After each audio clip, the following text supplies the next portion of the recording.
pole position speed of 162.995 miles an hour, Bill Elliott from Dawsonville, Georgia, alongside Darrell Waltrip in car number 11. In the second row, Ricky Rudd from Chesapeake, Virginia in car number 3, and Buddy Baker in the number 28 car, Buddy from Charlotte, North Carolina. In the third row, Buddy Arrington in car number 67 and Terry Labonte in car number 44. In row number 4, it's Cale Yarborough, car number 27, and number 1, driven by Kyle Petty. In the fifth row, Tim Richmond drives car number 2 and Bobby Allison in 88.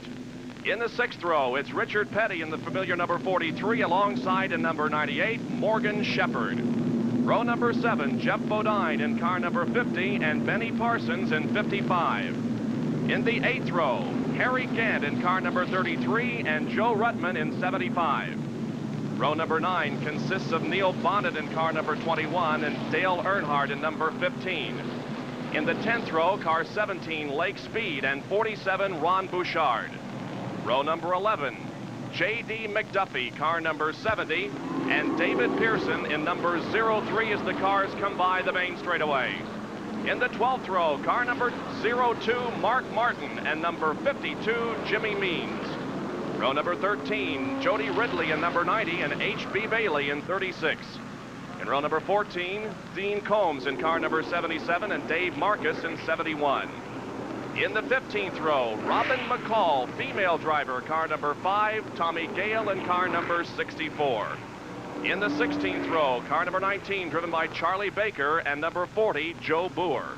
The 17th row has Tony Bettenhausen in car number 24 and Earl Canavan in 13. In the 18th row, Dave Simcoe in car number 54 and James Hilton in 48. And in row number 19 will be Al LaQuasto, car number 6, and Ronnie Thomas in number 42. If you've just tuned in and wondered what's going on, the cars were fired up a little early today. We've had sprinkles during the last hour, and we wanted to get the race cars, NASCAR did, out on the Speedway to keep this track as dry as possible. Well, that's what's going on as we look at the front row. Bill Elliott. There may be some of you who think that Bill Elliott is a surprise being on the pole, but I don't think any of the NASCAR veterans would agree with that. Bill Elliott has been close to the front all year long, particularly since he picked up the sponsorship of the Melling Tool Company. This young driver from Dawsonville, Georgia, you got to say he's the adopted son of the entire city of Jackson, Michigan. A couple of years ago, the city got together primarily behind the impetus of a gentleman by the name of Jim Knutson, who owns a motorcycle and RV dealership in nearby Brooklyn, Michigan. They made a collection and came up with enough money to put Bill Elliott on the racetrack. Well, Bill doesn't need the money this year. He's had a successful season, and he's got a tremendous sponsor behind him, Harry and Chris Melling of the Melling Tool Company.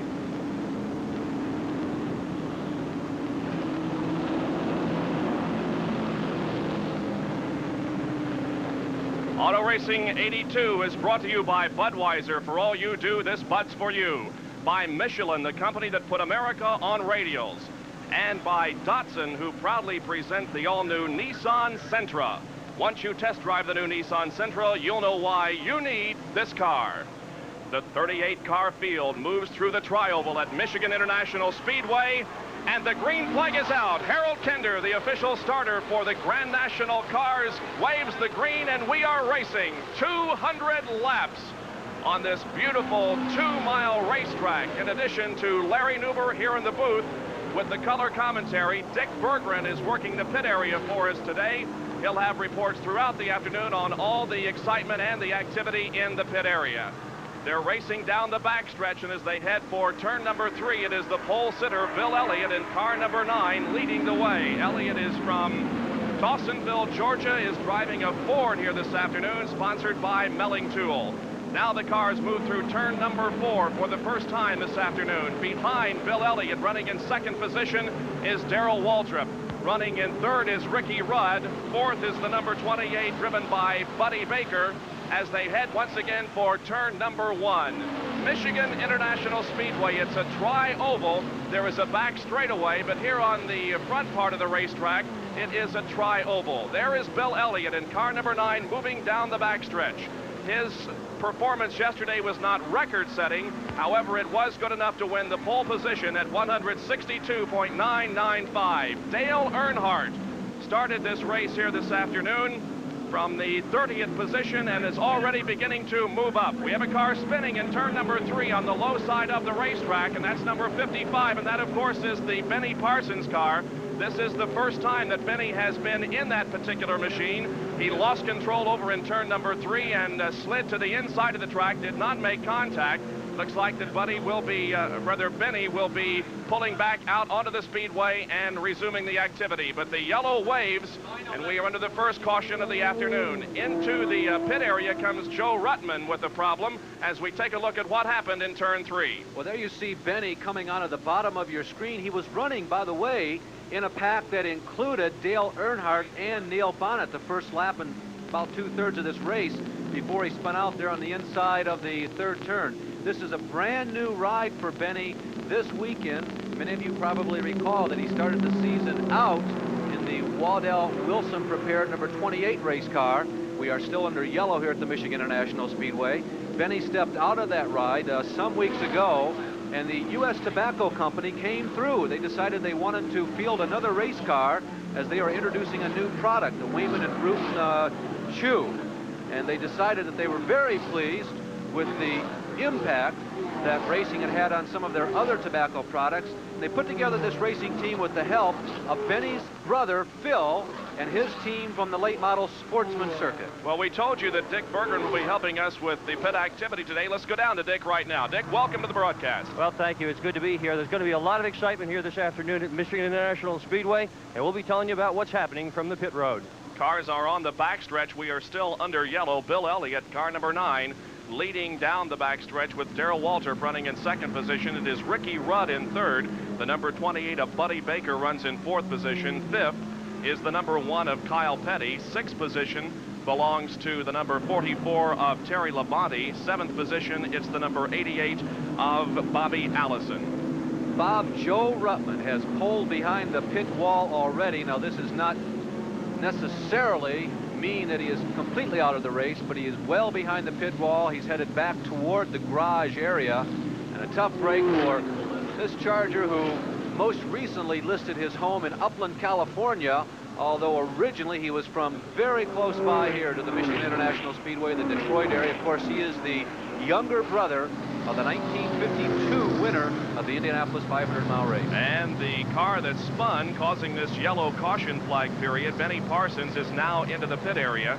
That's the Buick of Benny Parsons, sponsored by Wyman and Bruton Chewing Tobacco.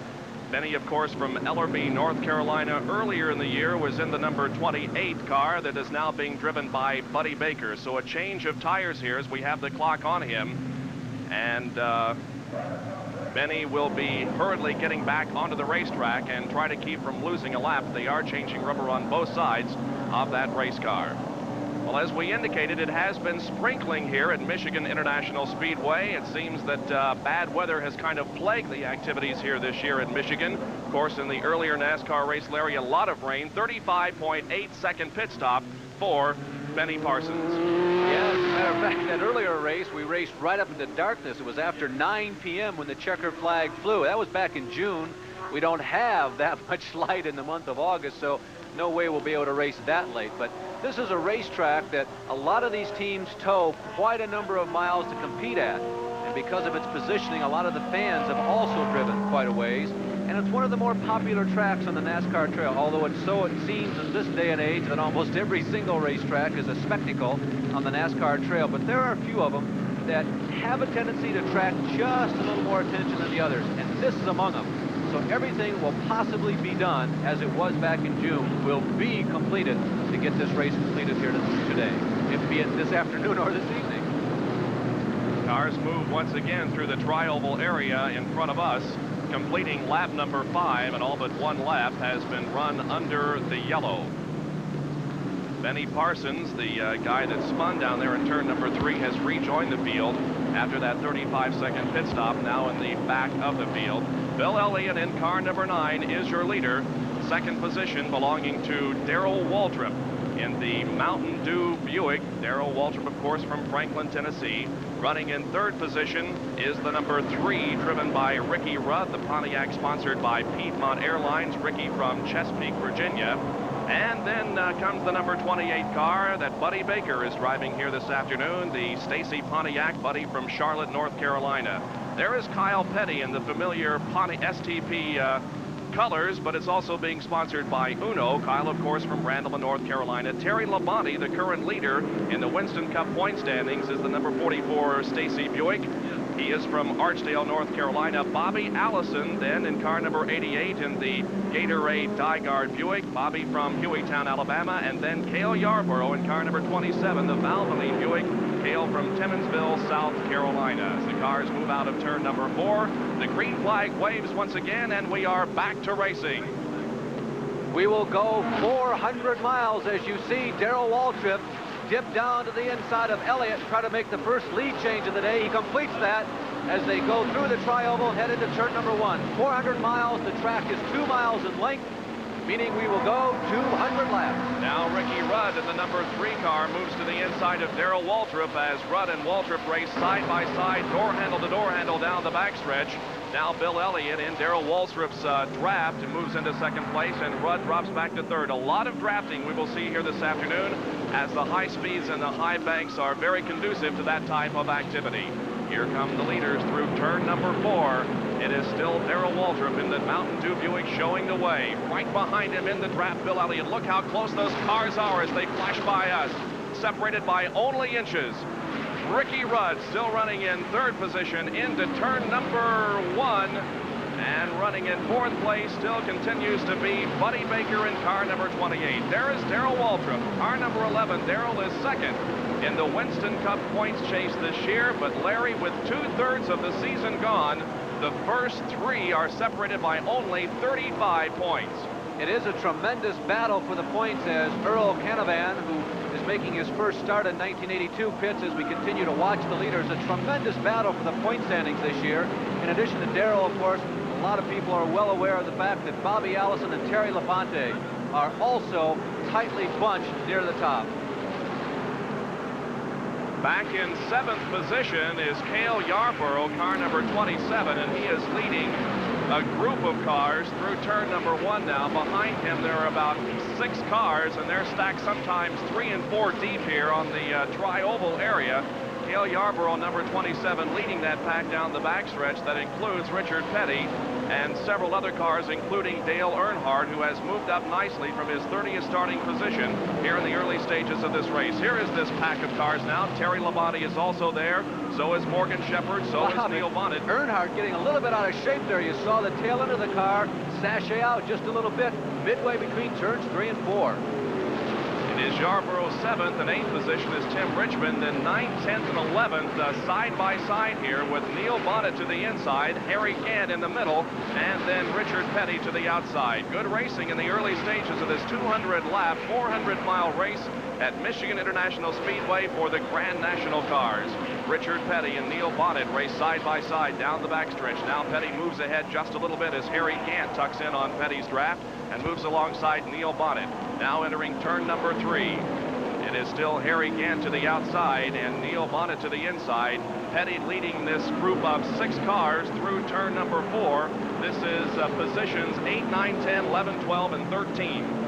Really going at it. Richard Petty has been coming on strong in the last month of the season. In his last 3 outings, he's had a 7th, a 2nd, and a 3rd, not necessarily in that order. There you see Petty moving to the inside of the young Ohio driver, Tim Richmond, and improving his position by 1 again. But Petty fully anticipates win number 196 coming in the very near future.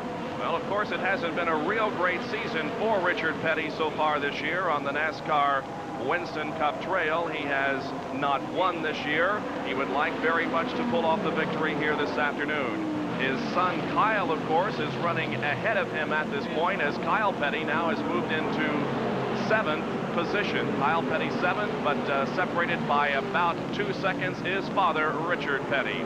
Back to the leaders we go to see how things are going. There is a 7-car draft for the lead, being led by Darrell Waltrip in the number 11 car, then Bill Elliott, then Ricky Rudd, and Bobby Allison moving up into 4th position now, racing with Ricky Rudd into turn number 3. So Bobby Allison is into turn number 2, I should say.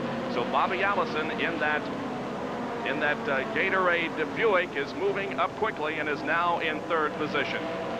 You're watching live coverage of the Champion Spark Plug 400 from Michigan International Speedway.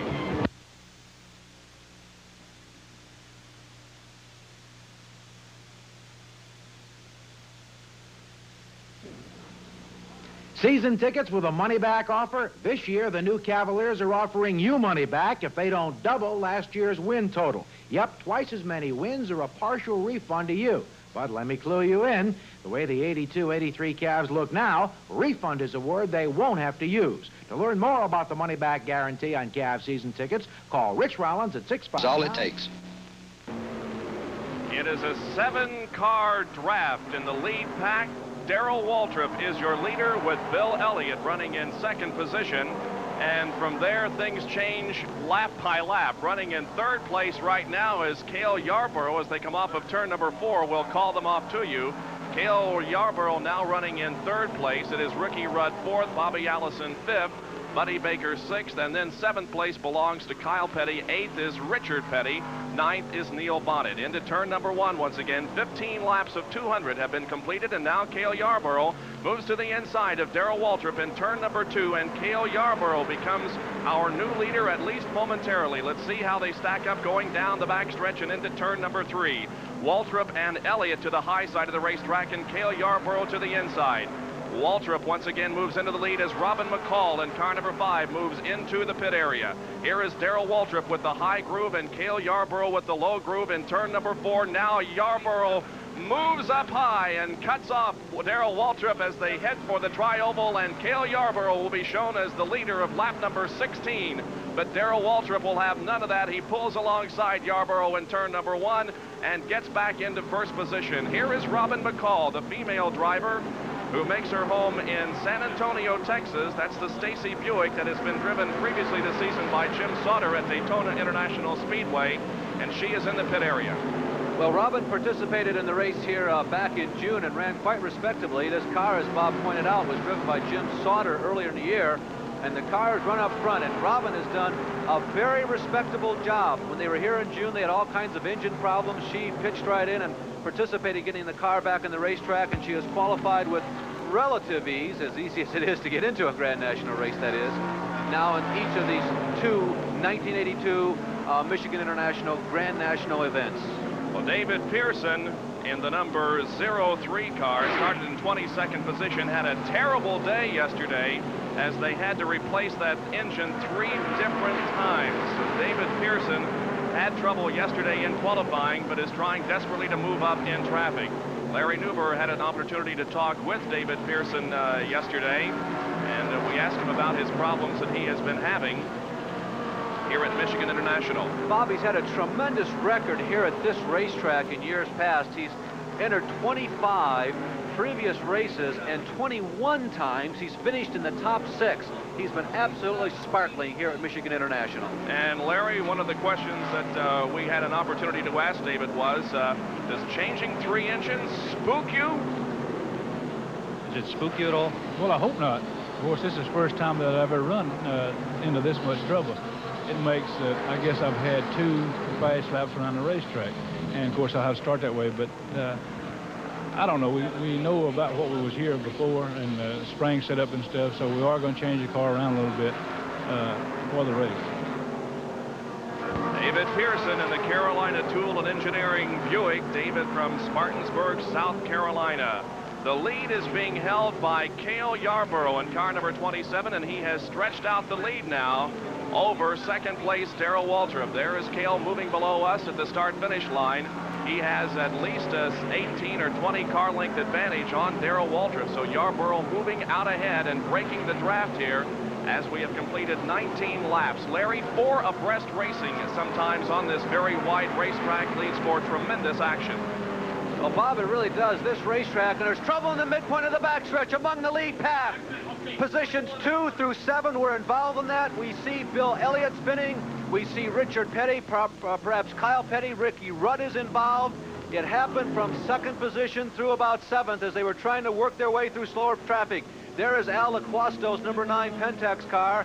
Al was one of the drivers, we believe, being lapped as that lead draft tried to dart down this backstretch at perhaps speeds approaching 175 miles an hour. Al Laquasto, of course, a veteran Indianapolis-type car driver, making a start here on the Grand National circuit this afternoon in the number 6 Pentax Buick. That car has suffered extensive damage in the front end and will be out of the race. One of several cars involved in this accident on the backstretch. So the cars, of course, race to the yellow flag displayed by Harold Kinder. Now that the cars have proceeded under that caution flag, they will slow down and the pace car comes out on the racetrack. So Al Lacosto's number 6 is in the backstretch. Meanwhile, Bill Elliott, our pole sitter, also has extensive damage to the front end of that car, and he has pulled into the pit area to see whether or not the damages will take his car out of the track, out of the race. Let's see if we can determine exactly what happened here in the backstretch. Larry? Well, at Laquasto's car there on the left part of the screen with all the smoke, it's difficult to tell exactly who touched Al first.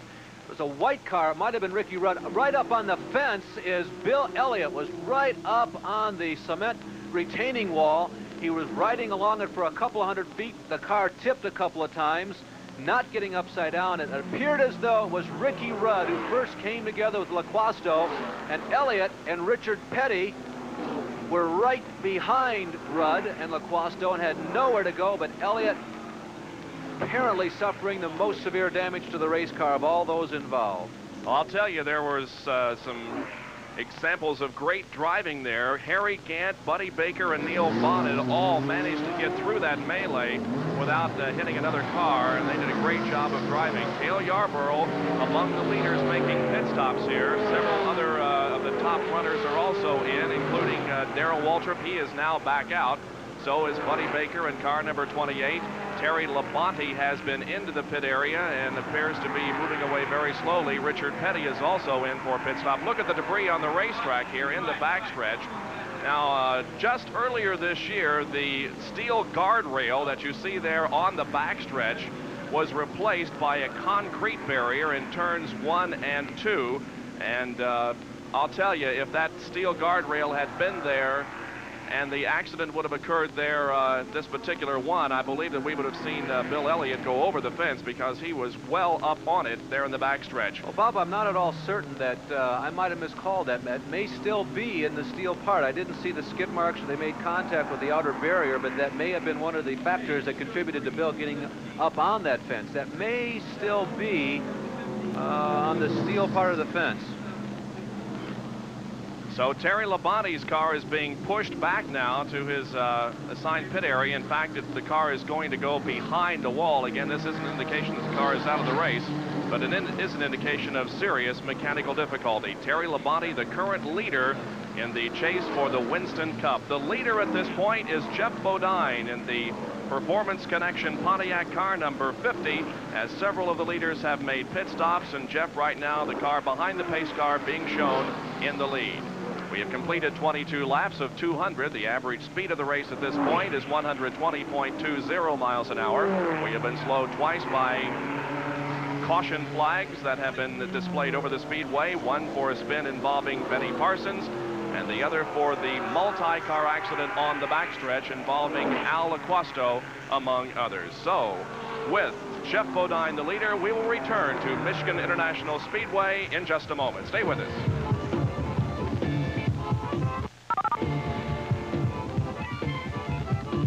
This is the pit of Bill Elliott, who started on the pole. As you can see, it's absolutely empty. The whole crew is with Elliott right now in the garage area, where they are frantically trying to repair the car to get it back in this race. If they do so, it'll be a Herculean effort because that car is really bent. The whole nose is pushed in. When they pushed it into the garage area, water was streaming out of the radiator. A crewman just came back here and grabbed the jack stands, which means they're going up in the air and they're going to even work on it underneath. Bill Elliott could have had a shot at this one, but it's been a tough day so far. Yeah, it's too bad because Bill, not one of the more well-known drivers on the Winston Cup Trail, but when you win a pole position, you certainly assert yourself, and it was looking good for Bill Elliott here in the early stages of this race. It really was, Bob. He has worked his way into the Busch Clash of 1983 with that quick time here today. He had a second at Daytona 4 races ago. He was 5th at Daytona at the season opener. As we look to Dave Marcus, the current leader, there's a guy who won a race earlier this year that also was tampered with by rain. It was an event that was rain shortened that we broadcast from Richmond. There is Ricky Rudd in the Piedmont Airlines car. Ricky and Richard Childress and crew, along with Kirk Schilmerdine, the crew chief, have stopped just about every other lap during this lengthy caution flag, primarily for the debris that is still strewn down the backstretch here. They come in every other lap to complete maybe 30 or 40 seconds of repairs, then go back out onto the racetrack so that Ricky can stay on the lead of the pack as they come by here and in the tri-oval area. 71 Dave Marcus being shown as leader. Ricky qualified at well over 162 miles an hour, 162.002 miles an hour, started in third position. Leader Dave Marcus, car number 71. Second position belongs to Buddy Arrington in 67, running in third position according to the NASCAR timing and scoring officials. Jimmy Means in car number 52. Running fourth is Cale Yarborough, and fifth is the number 88 of Bobby Allison. There is the Buddy Arrington automobile. That is the car sponsored by Prang Chrysler, is the only Chrysler in the field this afternoon. The breakdown, 22 Buicks, 9 Pontiacs, 4 Fords, 1 Olds, 1 Chevy, and the Chrysler being driven by Buddy Arrington from Martinsville, Virginia. If NASCAR has a home away from home, let's say north of the Mason-Dixon line, I guess it'd have to be Michigan. I know there are some folks in the Dover area who probably might take issue with that, but here in the rolling Irish hills of southern Michigan, not only do the race fans, but the business community really turns out for NASCAR racing. And Buddy Arrington in this Prang Pontiac-sponsored race car, rather the Prang Chrysler-sponsored race car, is one of those. And with Dick Bergman in the pit area, one of those involved in the accident, Al LaQuasto. Dick? Al, what happened out there? Well, you know, we weren't running good at all today. We had an engine problem, and it was missing real bad, and I radioed into my chief, DK, and told him that it was missing. He said, well, wait till the first pit stop, and we'll see what we can do for you. So when I come down the front straightaway, they waved me that the faster cars were coming. I saw them in the mirror, and I moved over to the left and gave them a lot of room, but one of them got impatient and tapped me in the back and spun me around, and 3 or 4 others hit me on the back stretch. But really, I don't know why. I mean, I gave them enough room. I was at least a car length and a half away from when they went by, but somebody got impatient trying to get by me and just tapped me enough to set me sideways. And You're all right. I'm fine. Al LaQuasto out of it today. All right, and the pace car remains out on the racetrack. However, the word has been given that they will get the green flag the next time around. Well, Dave Marcus has made a pit stop, so has Jimmy Means, so that means the lead is being held by Buddy Arrington in car number 67, Cale Yarborough running second, and Bobby Allison is third. The only car out there not on the lead lap is the number 5 car driven by Robin McCall, and she made a pit stop under green a little bit earlier. Well, Arrington, as the leader, picks up 5 more points, and that's a category that he's done right smart in 1982. Buddy Arrington is the 4th ranking driver in the NASCAR season point standings, the high water mark of this driver's career. This driver whom legend has, and he says it's probably true, and Buddy looks like he may be coming into the pits as we go green, and that's likely to cost him a lap on the racetrack.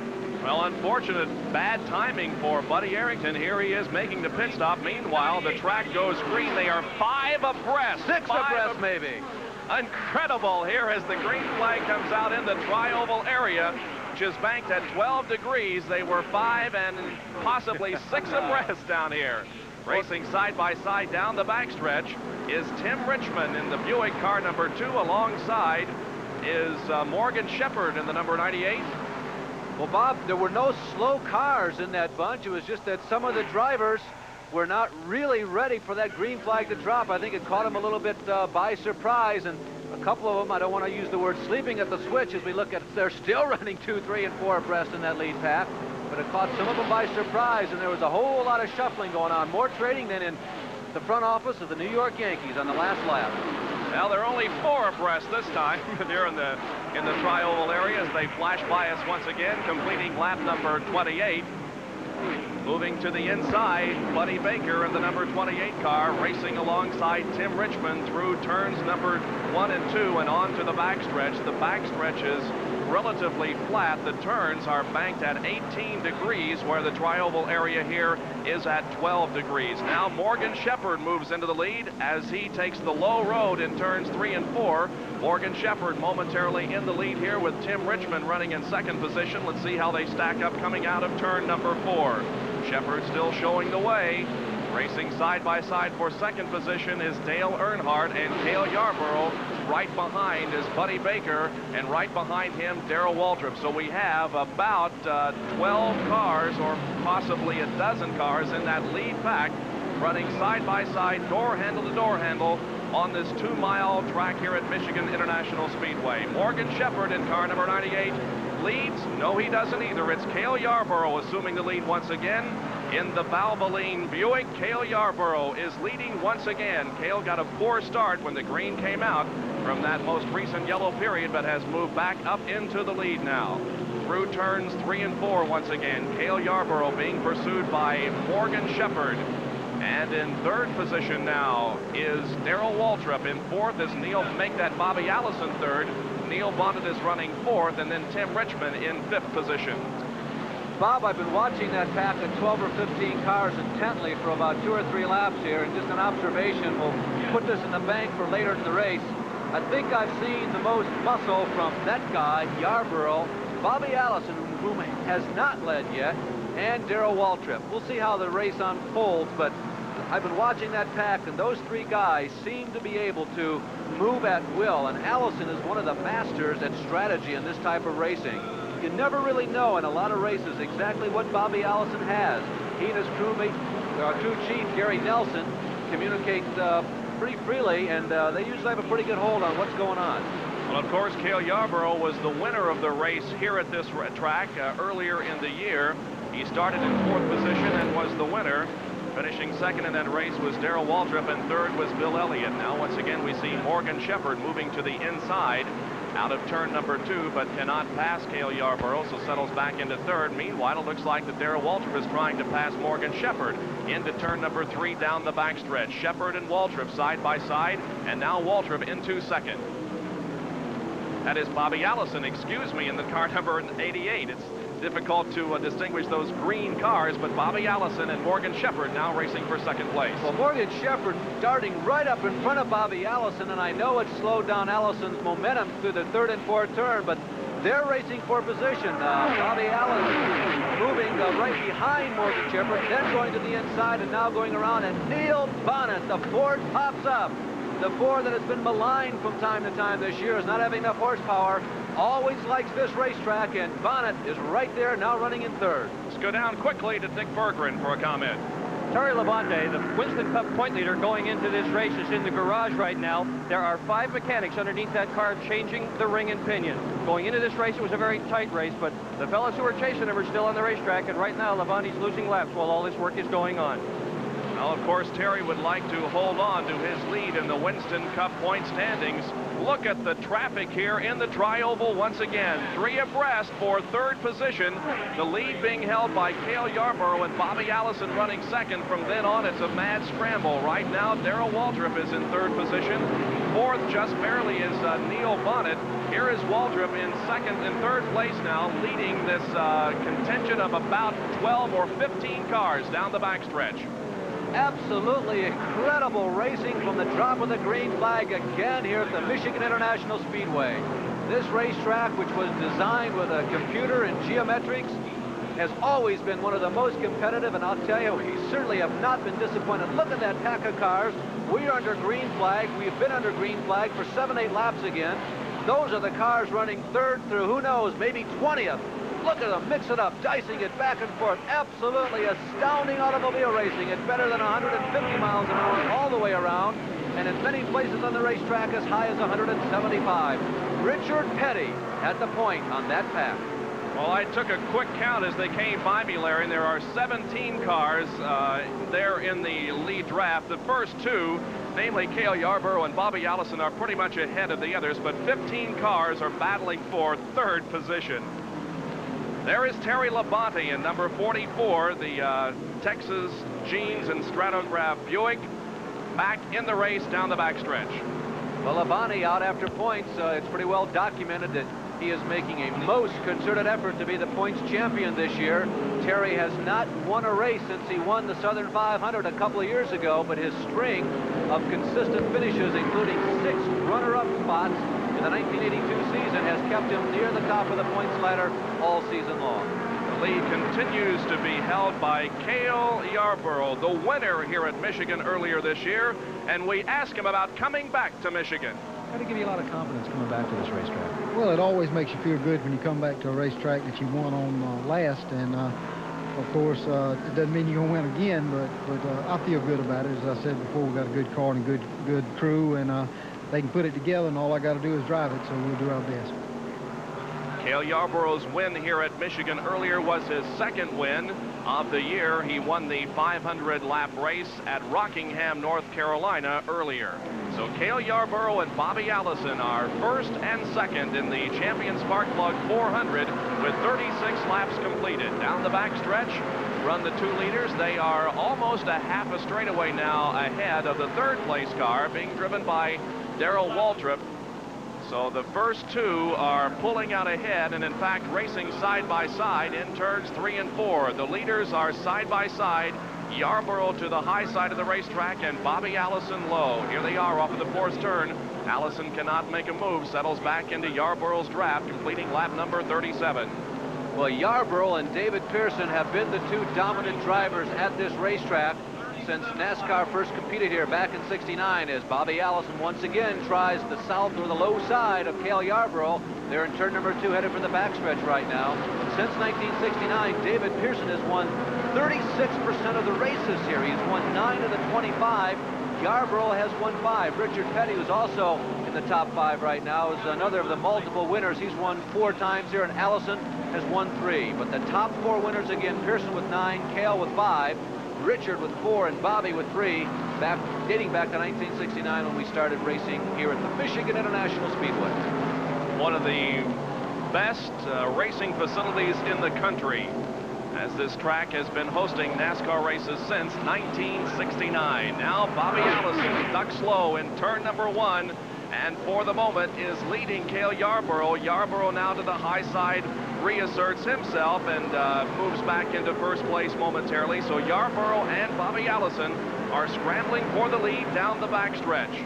Allison in the number 88 Gatorade car now moving ahead into turn number 3. Once again, we see the use of the draft and the slipstream as the cars come off of the backstretch into the third turn. Look how high Cale Yarborough is in turn number 3. The car very close to the outside retaining wall.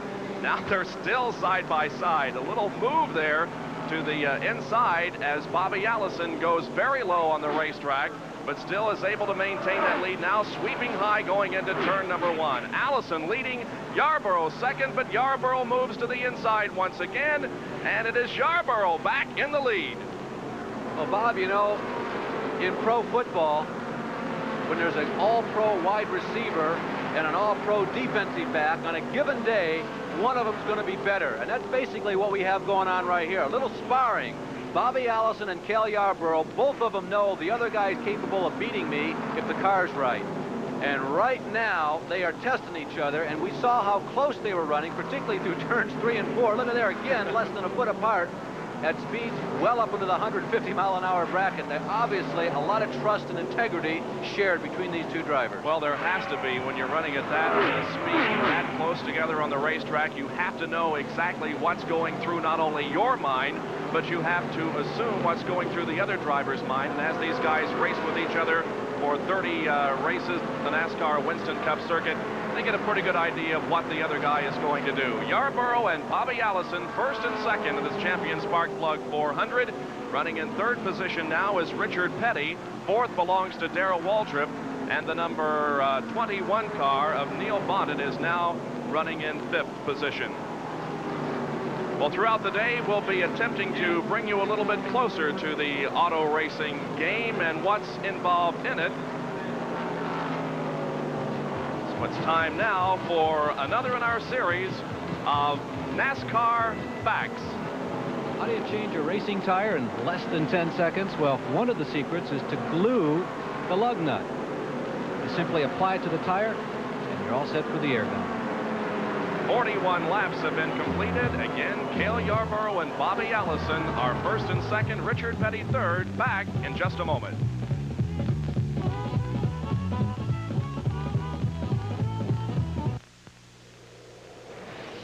I'm Johnny Rutherford.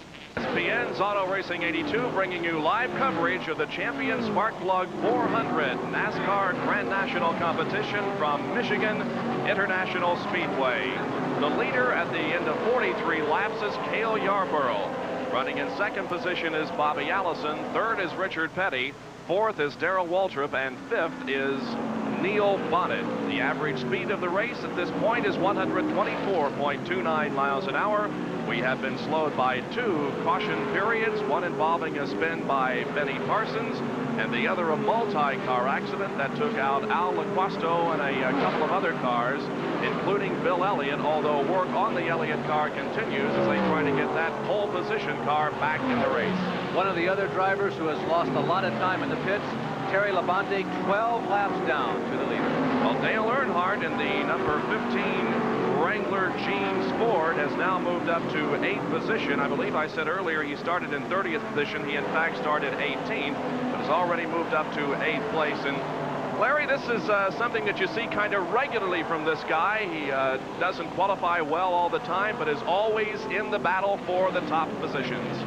Bob, I think we defined him one of our previous races with the word aggression, and every one of the characters capitalized, and I'll tell you, that still holds out. This guy, one, knows no fear. He definitely treads where angels fear to tread. He is also perhaps one of NASCAR's best drivers in saving a race car. He is capable of taking a race car not only right to the edge of its capabilities, but maybe 1/2 step beyond, and then still save the car. Earnhardt, of course, has been running in the Bud Moore stable all year long, which is a Ford. Now, there is a look at the 1983 Ford Thunderbird. Now, this car has been the center of an awful lot of speculation and conversation in the past week. The car is a little shorter. It's certainly much smaller than 1982 versions of the Thunderbirds. And there's some question on some of the other teams that are non-Ford teams as to whether or not NASCAR will make the 1983 Ford Thunderbird a legal race car body design for next season. The car has not been on the racetrack yet. There's no evidence to indicate that it will be superior to some of the other body styles that are currently active in Grand National stock car racing, but at least on the drawing board and visually, it looks like to be a very slick and a very fast race car. Well, we went right to the source, Dale Earnhardt, and asked him about the possibility of running next year this 1983 Thunderbird. Hopefully we'll get to run it next year. You know, they're building some cars right now, trying to maybe start testing them in the near future, and hopefully NASCAR will okay the car and we can run it, because you know, it's a really good car, and I think it'll be a definite help to us. Dale Earnhardt is hobbling around the garage area on crutches when he isn't sitting in that race car because of injuries received a few weeks ago at the Pocono International Speedway. Dale Earnhardt with a grinding crash up there, and he has just recently undergone surgery because of it. Cale Yarborough continues to be the leader with 47 laps completed. Running in second position continues to be Bobby Allison. Third place belongs to Richard Petty. Fourth is Darrell Waltrip. And fifth now is Harry Gant. We'll watch them as they come through the tri-oval here and complete another lap. There is Yarborough. The distance between himself and second place Bobby Allison now is about 18 to 20 car lengths.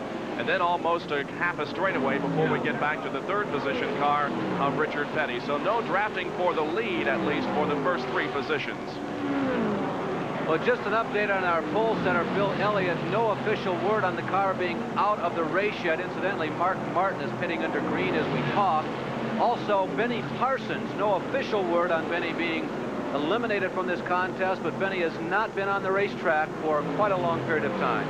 Pretty good racer for 6th, 7th, and 8th position. Several cars battling here. Harry Gant in car number 33. Also in this group is Neil Bonnet. Tim Richmond also in there. So this is probably the best race we have within the top 10. We'll watch them as they come through the tri-oval out of turn number 4. Darrell Waltrip running ahead of this group, including Harry Gant, Neil Bonnet, Tim Richmond, Ricky Rudd, and several other cars, including Jeff Bodine.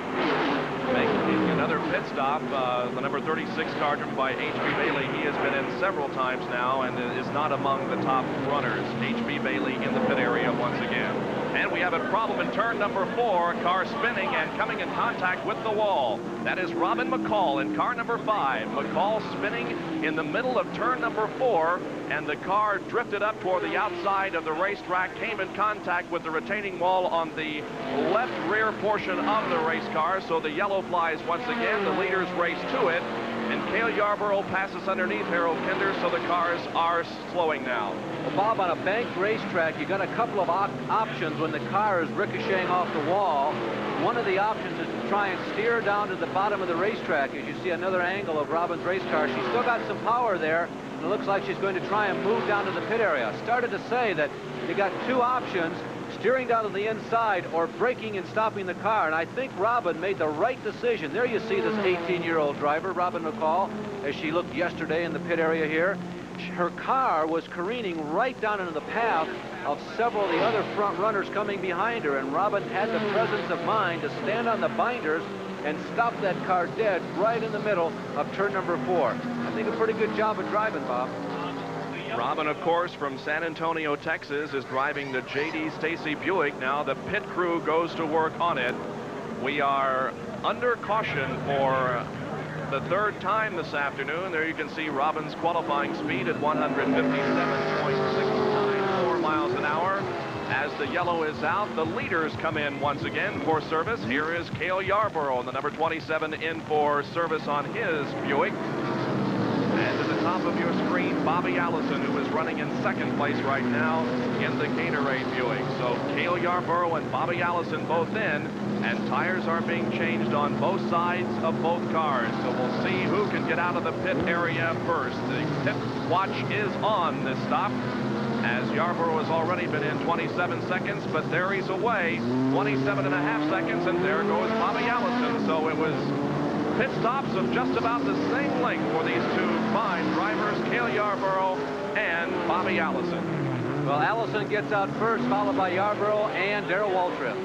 So we will be back at Michigan International Speedway for more of the Champion Sparkplug 400. Right now, the lead held by Richard Petty.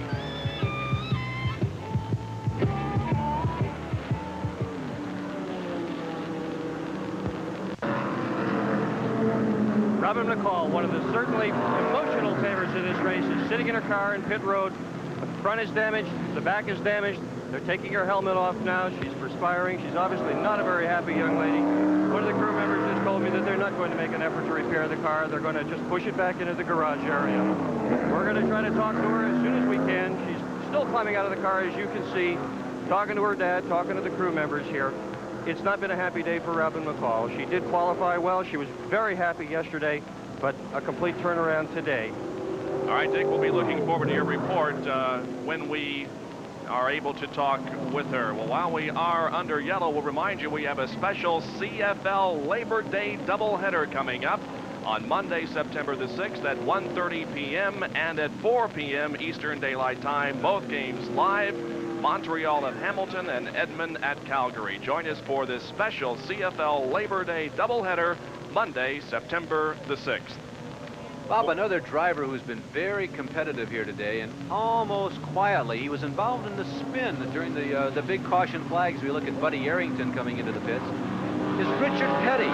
You know, he was involved in that spin. He got down in the grass, which often really disrupts the handling characteristics of these cars, but he's been quick ever since. And Dick now has Robin McCall. Dick. Robin, what happened down there in the fourth turn? Well, I ran in hard, and the car broke loose, and I spun and hit the wall. Frightening experience? Oh, it's just one of those things, and, you know, I wish we could still, you know, continue the race, but the car can't be fixed, you know, today, but we'll try it again.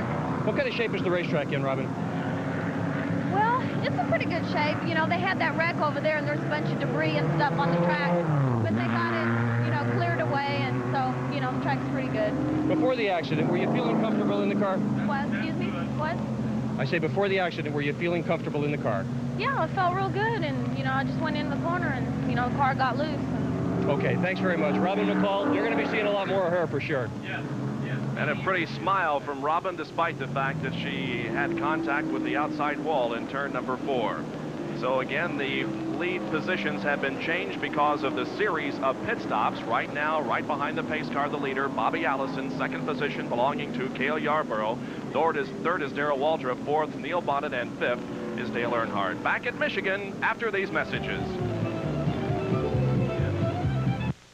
The wheels are turning. Champion spark plug 400, and Bobby Allison is being shown as the leader. Cale Yarborough running in second position. We're under our third caution period of the afternoon because of an accident in turn number 4 involving Robin McCall, who Dick Berggren talked with just a few minutes ago. Robin is okay. The car is badly damaged. Because of the caution period, the average speed of the race at this point has been slowed to 129.77 miles an hour. And we are still going to run at least one more lap under the caution. Well, Bob, we still have about 30 cars out on the racetrack. Among those who have dropped out, Earl Canavan, who dropped out on lap number 9.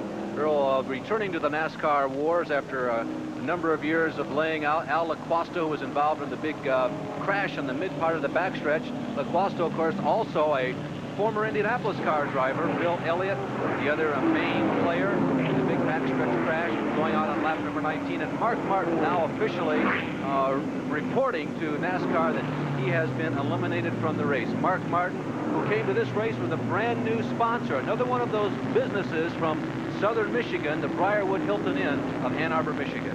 Former winners of this race here at Michigan. Last year, Richard Petty took home the prize money. In 1980, it was Cale Yarborough. 79 winner again, Petty. David Pearson won the race in 78. Waldrop was the winner in 77. Pearson also victorious in 1976. In 75, again, Petty.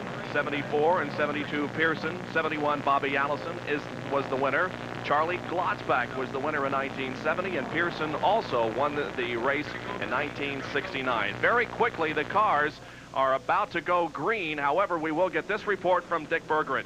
There's going to be some excitement at Bill Elliott's garage in just a moment. Right now, Elliott is in the car. He's got the motor running. They're pouring water into the radiator. They've already poured some fuel in the car. This guy's going back out again.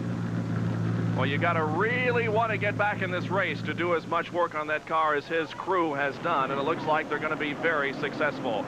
The traditional 2 abreast start at Michigan. The green comes back out, the slower cars to the inside, and the faster cars to the outside of the racetrack. They begin to pick up speed through the tri-oval and into turn number 1. Bobby Allison in the Gatorade Buick right now showing the way, headed into turn number 2. That's Cale Yarborough in the number 27 Valvoline Buick in second position, and the Mountain Dew Buick of Darrell Waldrop in third as they race down the backstretch. Now Darrell Waldrop tucking himself right in behind Cale Yarborough, getting in the draft, headed for turn number 3. Running in fourth position there is Neil Bonnet in the number 21 car, the Ford, sponsored by Hodgson and National Engineering. Now Bonnet moves into third place, going around Darrell Waldrop as the cars move out of turn number 4. So it is Allison, Yarborough, Bonnet, and Darrell Waldrop, and a side-by-side race for the lead into turn number 1 between Allison and Yarborough. They've been battling for the last several laps, even before the yellow came out, and now as the green comes out once again, they're still doing battle. But now in turn number 2, Cale Yarborough again moves in the lead down the backstretch. There is Bobby Allison, the driver of car number 88, moving to the inside of Cale Yarborough. Turn number 3, they're still side by side, door handle to door handle. Also, the third and fourth place cars are running side by side. Bonnet to the inside and Waldrop outside. Great NASCAR Grand National Racing at Michigan. For Bobby Allison, there have been 64 checkered flags at the conclusion of a Grand National NASCAR stock car race, and for Cale Yarborough, 73. 2 of the true superstars of stock car racing over the past 2 decades.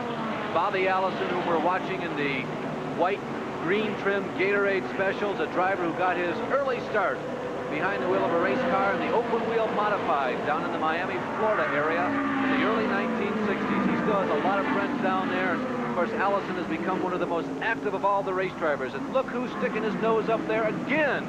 Neil Bonnet, in one of his finest performances of the past couple of months in the Ford, challenging the General Motors products, has become out of turn number 4 and head once again for the medium bank trioval here at Michigan International. Well, I tell you, Larry, watching these cars move through turn number 4 onto the trioval here, they jockey for position so much that at times you think they are completely out of control, but they manage to save it and stay in position. Here is Morgan Shepherd in the number 98 Levi Garrett Buick moving back onto the racetrack after having made a pit stop. Morgan Shepherd, 98. Well, Bob, as he came through the trioval that time, he suddenly slowed down, and just to guess, the car was moving back and forth a lot more than we're accustomed to seeing them. I think he's got a tire going down. That is the word that we get from our spotters around the racetrack. Tire going flat on Morgan Shepherd's car. He is well to the inside of the track, in fact, on the apron right now in turn number 3, and we'll be watching for him to make a pit stop here. Morgan Shepherd, car number 98.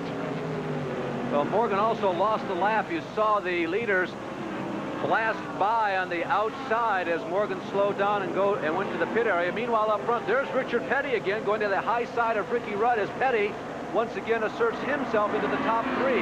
Allison continues to lead. Yarborough continues to run second. That duo, the dominant forces. And here comes Richard. Richard Petty moving inside of Cale Yarborough, but Yarborough stands on it in the 4th turn and right now still has 3rd position. Morgan Shepherd has made the pit stop, as our cameras are right there to see the tire work being done on the left side of the car. We'll see how long Morgan is in for this stop. Morgan Shepherd started this race this afternoon in 12th position, qualifying yesterday at 160.578. His pit stop lasted 16.2 seconds, and there he is moving back onto the racetrack. We go back out and see how things are going. Allison, Yarborough, and Richard Petty, followed by Ricky Rudd. Now, Neil Bonnet, who was up there in 3rd position just a couple of laps ago, has fallen back into 6th position, so you can see how quickly the positions change when the cars are running together and drafting each other. Here come Bobby Allison and Richard Petty to the high side of the racetrack, and Cale Yarborough low. Now Petty making a move to the inside, right at the start-finish line. And Richard Petty moves right alongside the leader, Bobby Allison. Richard Petty last won a NASCAR race here at this racetrack, and that was a year ago. He's won 195 races in his NASCAR career, but numbers 1 through 190 through 200 have come very, very difficult, but Richard looks like he may be putting it back together now. We'll go down quickly to Dick Berggren with an explanation of what's going on with Morgan Shepherd. This is the tire that came off Morgan Shepherd's left rear. It was cut. As you can see, however, the tire is still pretty much up. There's an inner liner, a tire within a tire on these Goodyear racing tires. So when there is difficulty with the tire, it still doesn't go flat. The driver can retain control. Morgan Shepherd back out onto the racetrack. Richard Petty is 3rd. It hasn't been a real good season for him, but we asked him yesterday during qualifying if it's coming together again. We hope it is. You know, like I say, we're getting a little bit closer. A couple of those races we really had a good chance to win, and we didn't. Some of it was circumstances, some of it was driving failure or whatever, but the deal is that we're running up front now, and when you run up front, you run up there enough, then you're going to get a chance to win some races. Richard Petty, 45 years old, from Randleman, North Carolina, in the STP Pontiac, started this race in 11th place, qualifying at 160.743, and right now he is third behind second place Bobby Allison and the leader Cale Yarborough, as the leader approaches Morgan Shepherd, who just made the pit stop because of the tire problem. That's Morgan running well to the inside of the racetrack there in the 2nd turn. There are the leaders, Yarborough, Allison, and Petty. Cale Yarborough is the most recent winner at this racetrack. He won in a hotly contested last lap battle over Darrell Waltrip when the league visited here back in June. Cale had the lead on the white flag lap, and a lot of people felt that was not the place to be, but as it turned out, that was indeed the place to be, and he ended up winning that race. Running in 8th position at this point has been Jeff Bodine. 8th or 9th position. We're getting a couple of conflicting reports, but the important thing being that 8th through 17th have been on the racetrack together. They've been doing that characteristic NASCAR 2, 3, and 4 abreast joust here at the Michigan racetrack. Look at that pack of race cars. By the way, Benny Parsons is back on the racetrack. He's in a black car that's just to the right center of your screen right now, third from the back. Dale Earnhardt is in that pack, as is Neil Bonnet.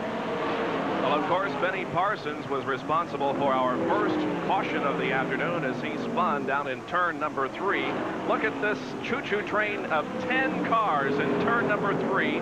8, 9, 10, 11, 12, 13, 14, 15, 16th, and 17th. And they are within a very short distance of each other on the racetrack. Well, watch them come through turn 4 in front of us.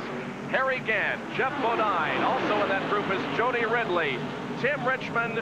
And as we go back to the lead, we still see these 3 drivers battling for position. It looked like Richard Petty may be making a move to the inside of the racetrack, but did not.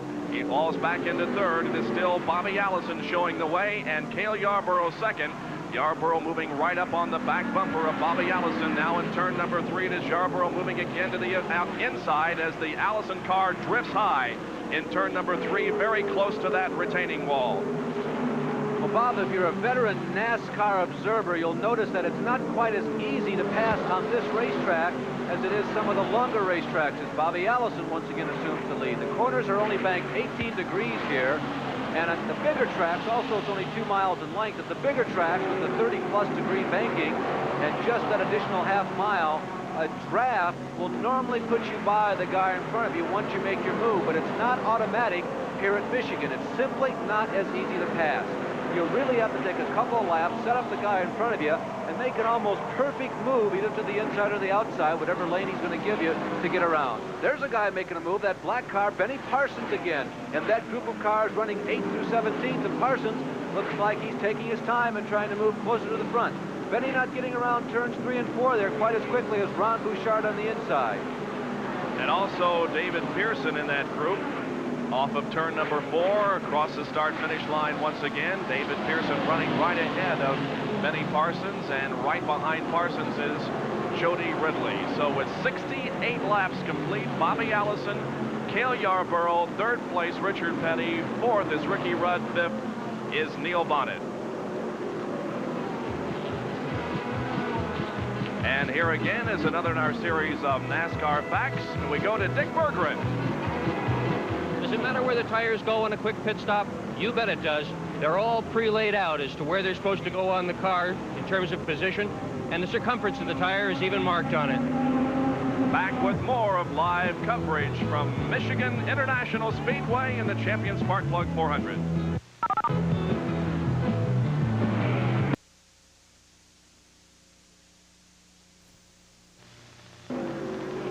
Let's look specifically at Michigan International Speedway, and a track that opened October 13th of 1968. It is a 2-mile tri-oval.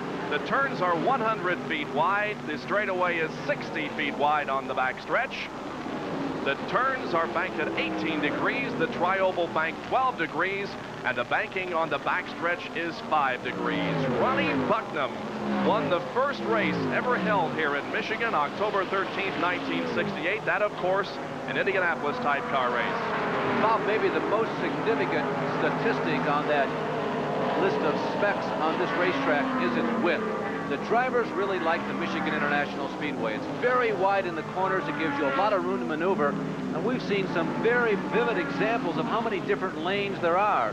We have seen both Allison and Yarborough, as they've been at the point of this race most of the day, sometimes going through the 4th turn, which they're coming out of right now, way down on the bottom, about 2 car widths off the bottom of the racetrack. Then they can run right up along the wall the next time around.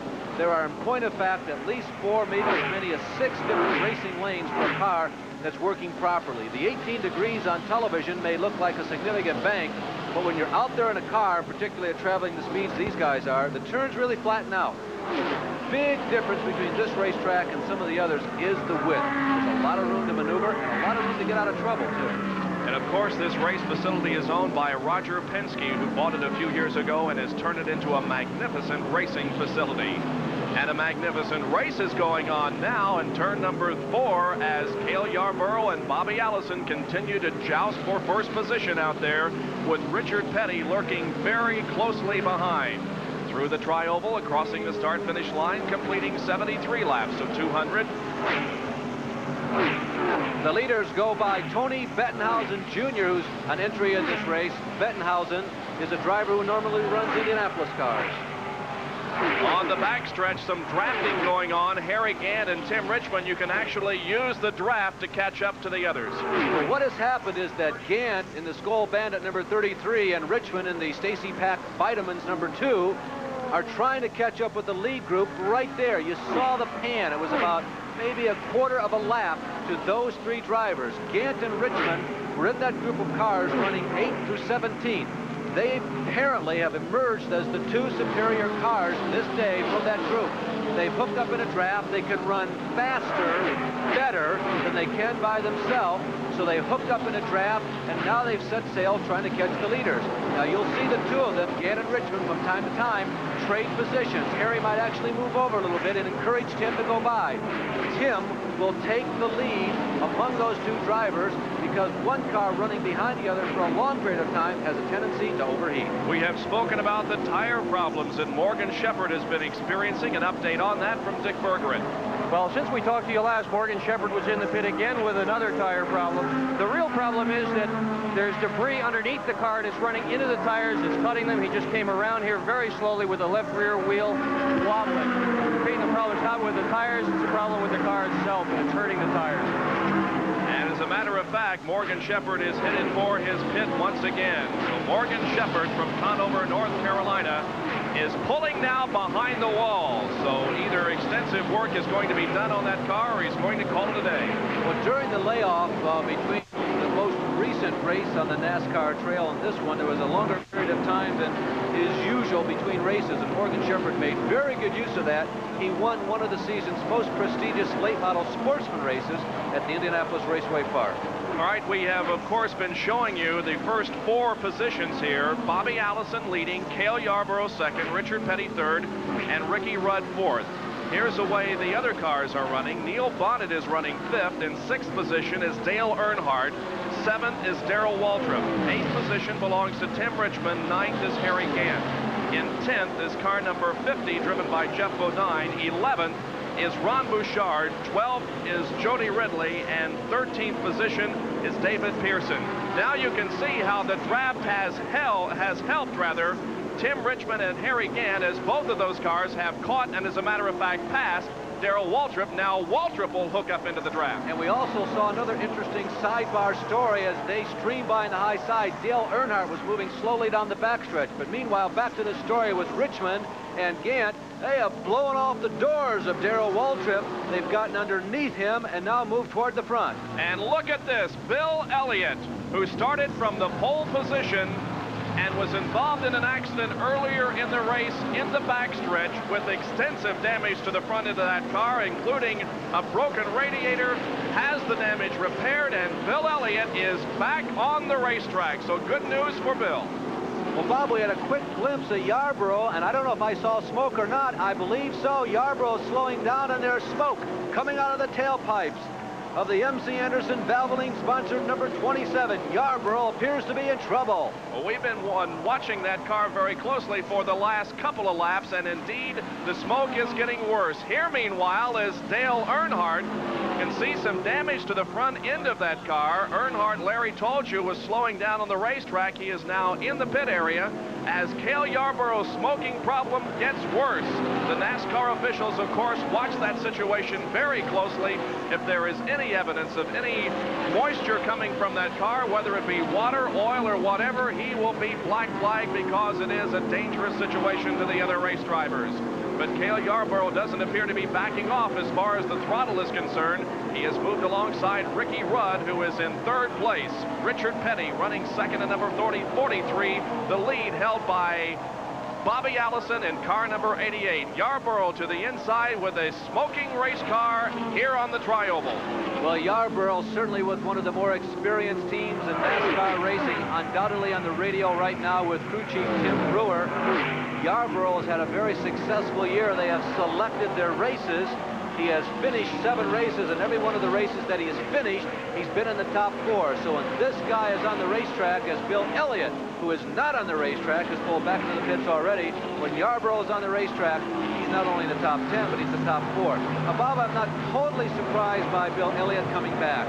They did a lot of work on this race car. It's probable that they went out knowing they were going to take 1 or 2 test laps, come back in, have a conversation between Dan and Ernie Elliott, the other Elliott brothers, with Bill, decide what they did right, what they need to change.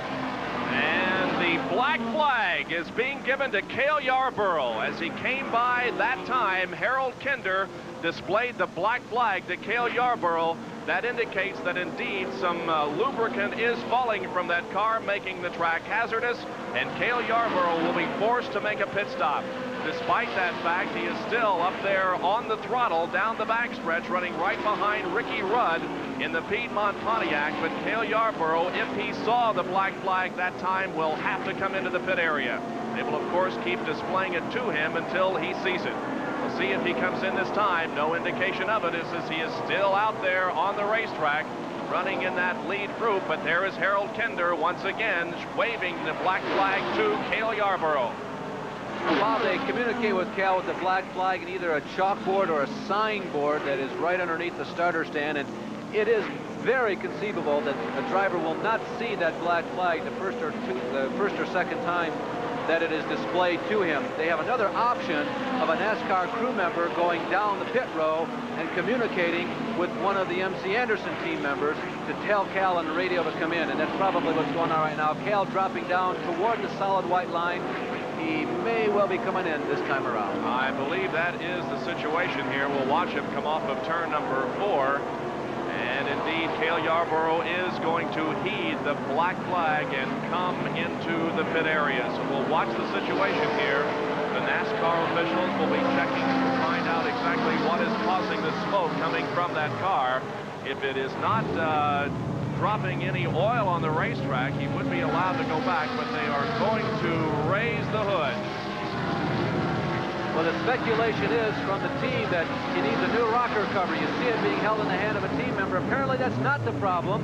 The hood has been closed back down. Now they're checking the trunk area, checking all 4 sides of the race car. They'll send Cal back out to see if they've solved the problem with the minor adjustments they completed. 22.2 pit stop for Cale Yarborough. He did not lose a lap, so he stays on the lead, but has a lot of distance to make up.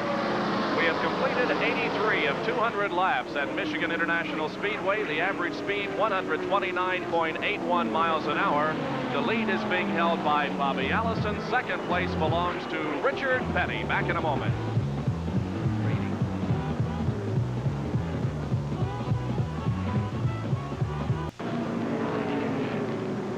The yellow is out, and it is raining at Michigan International Speedway. I don't think you could really call it a rain. It's more of a light mist or drizzle. It's an irritant. That's what it is, yeah. It's enough to bring out the caution and to slow the race cars down. So our 3rd caution period of the afternoon, make that the 4th of the afternoon, brought about by a few raindrops. Not very much, but enough to cause the track to be a little bit hazardous. Well, I think everybody who follows racing knows there's some puddles in the infield, and every once in a while you see some drops making their way into those puddles. Everybody who follows racing knows, of course, that all the racing tires are slick. There are no grooves in these tires, and once you get even the slightest amount of moisture on the racing surface, they lose almost all traction. It also more than compensates for whatever heat has been worked into the tires.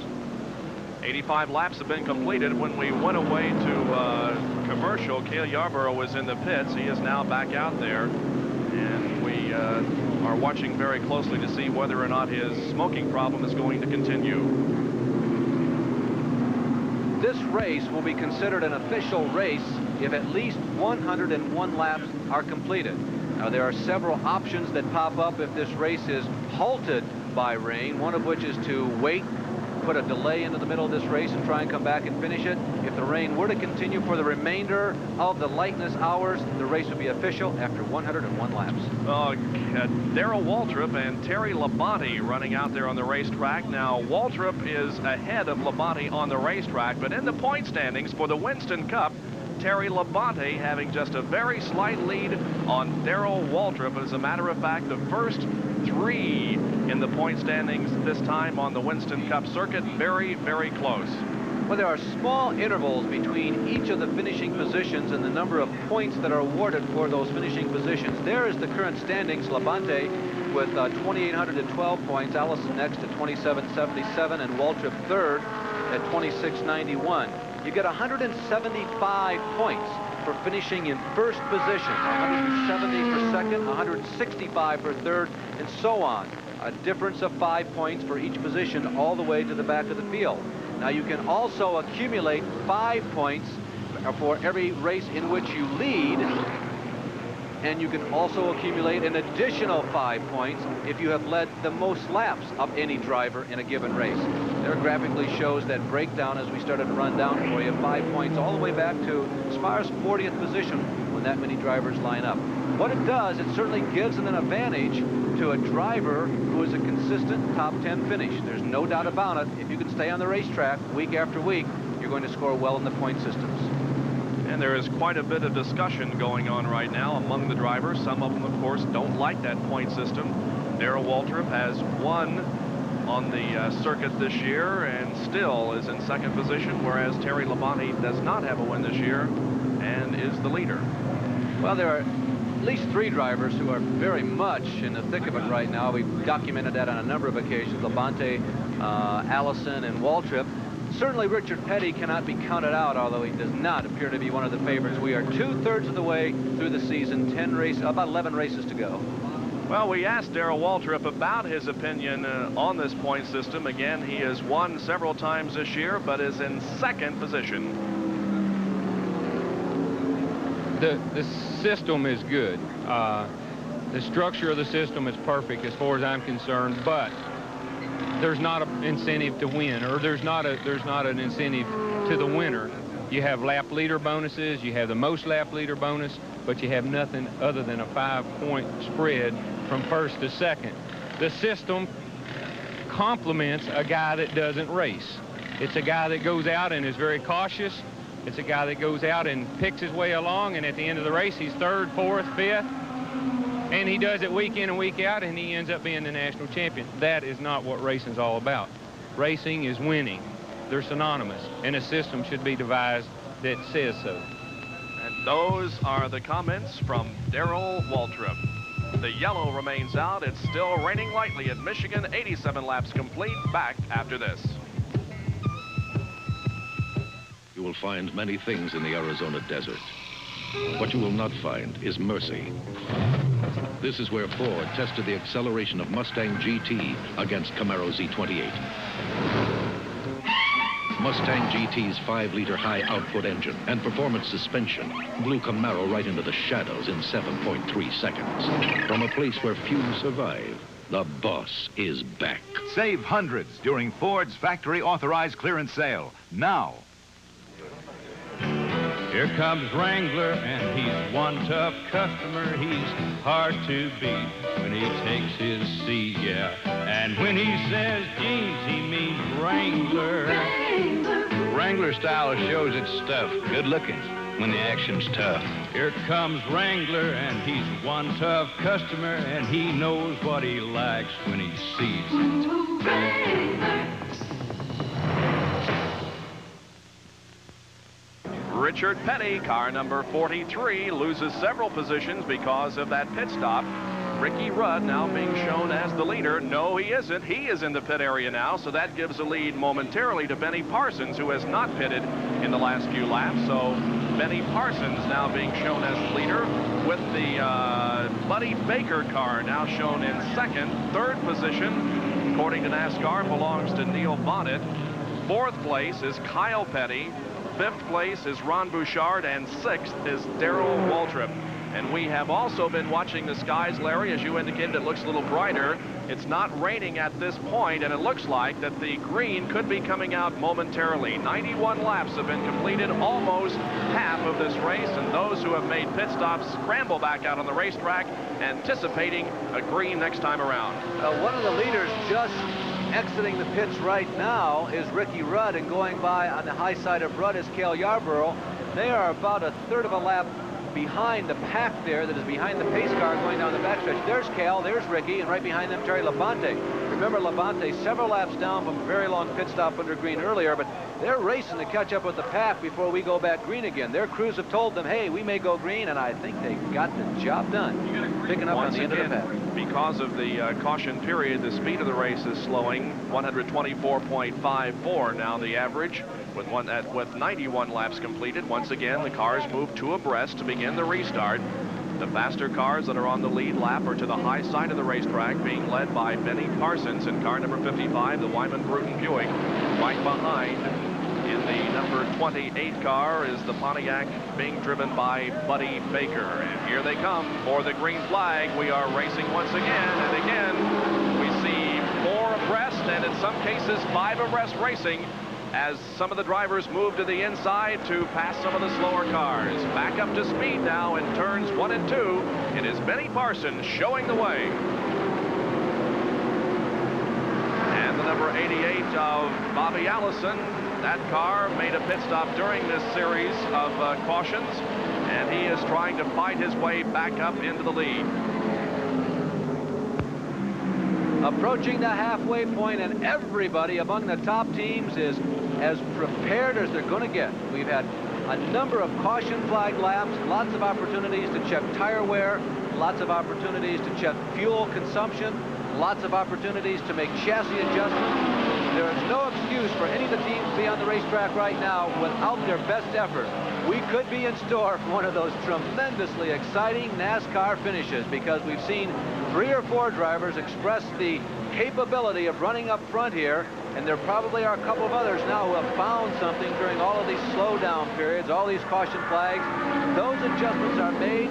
Most of the teams figure that the majority of the final 100 laps will be green, and this could be interesting. As a matter of fact, it was the photo finish camera equipment procedure that was started here at Michigan because of the finish last year. Look at this scramble for position. We can see smoke once again pouring from that Cale Yarborough car as down they come across the start-finish line. It is Darrell Waltrip leading. Second belongs to Kyle Petty, and Neil Bonnet is in 3rd position. And we have Bud Moore, we understand, in the pit area. Let's go down to Dick Berggren. Your car's out. Dale Earnhardt's done with the Wrangler car. What happened today? Well, we ran over something coming through turn 3 and 4, and it cut the left front tire down. When it did, the tire came apart. When it did, it tore the left front fender and beat all the gas and the oil lines off of it. And then, so we had to retire it on account of this problem. Dale Earnhardt is out for the day. 94 laps complete. We go back to the racetrack and see that once again Darrell Waltrip is leading this pack of about 17 cars down the tri-oval. Kyle Petty is hanging in there in 2nd position.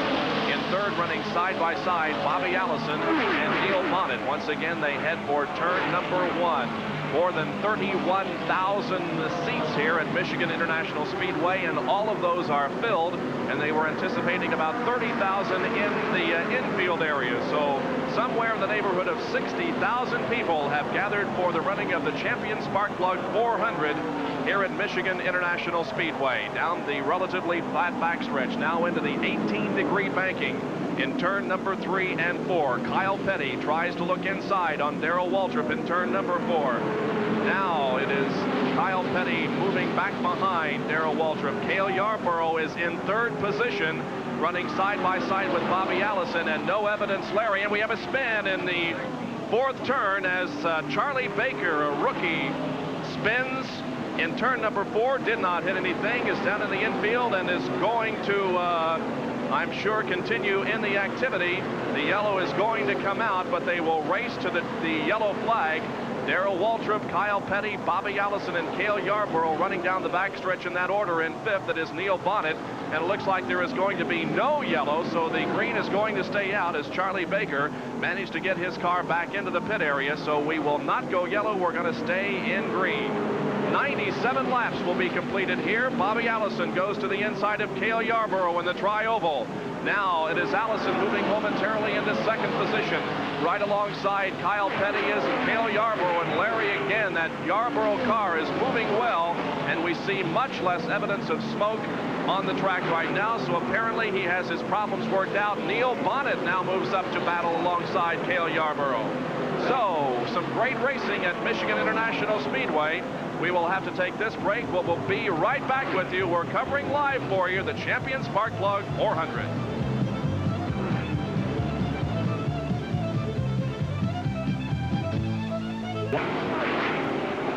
Cale Yarborough is still running very well on the racetrack, despite the fact that he was black flagged several laps ago.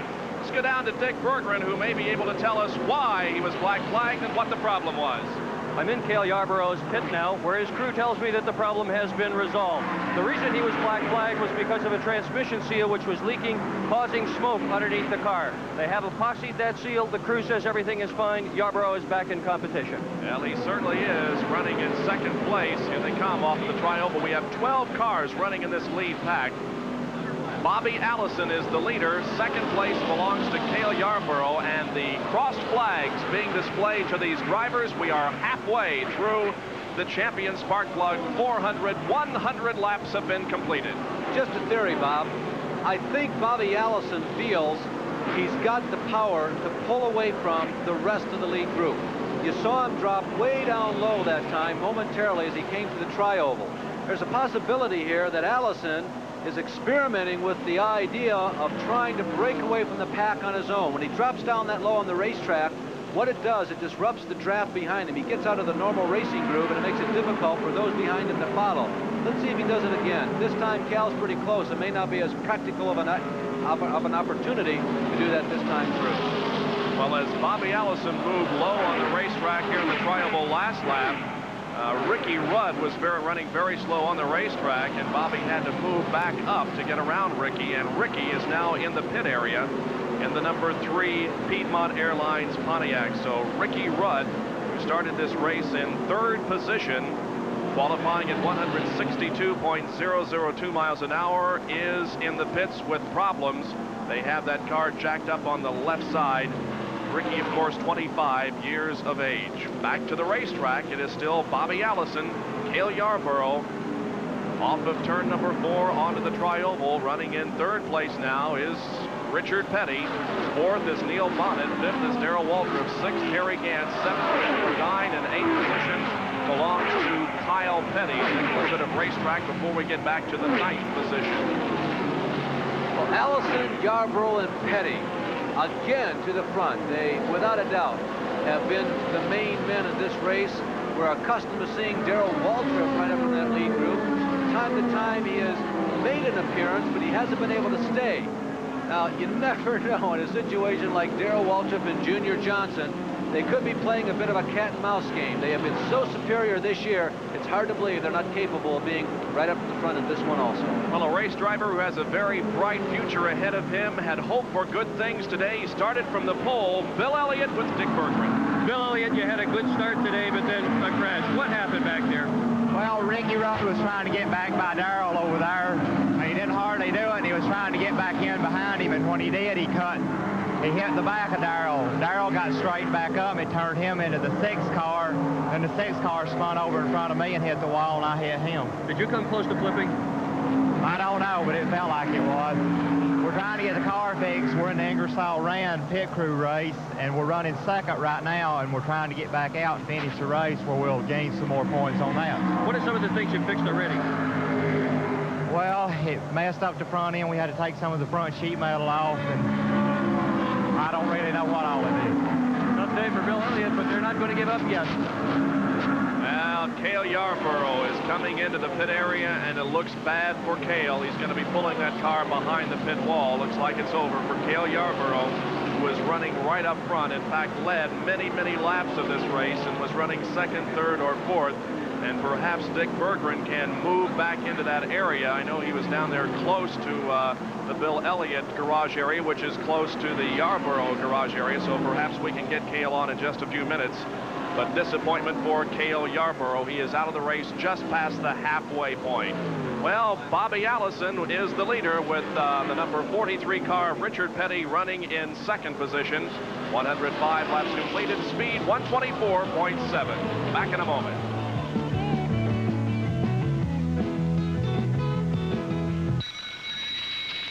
no. I'm gonna flunk my exam. Something wrong, Tom? My calculator. Dead batteries. Here, borrow mine. I use Duracell batteries. He nearly hit the wall last lap, and smoke coming from that race car, and Neil is headed for the pit area. Well, Bonnet is one of the people who has won on the 1982 trail. There you see Neil in the middle of the racetrack, the car out of control. You see him fighting to regain control, oversteering to the right to correct the spin as the car slid to the left.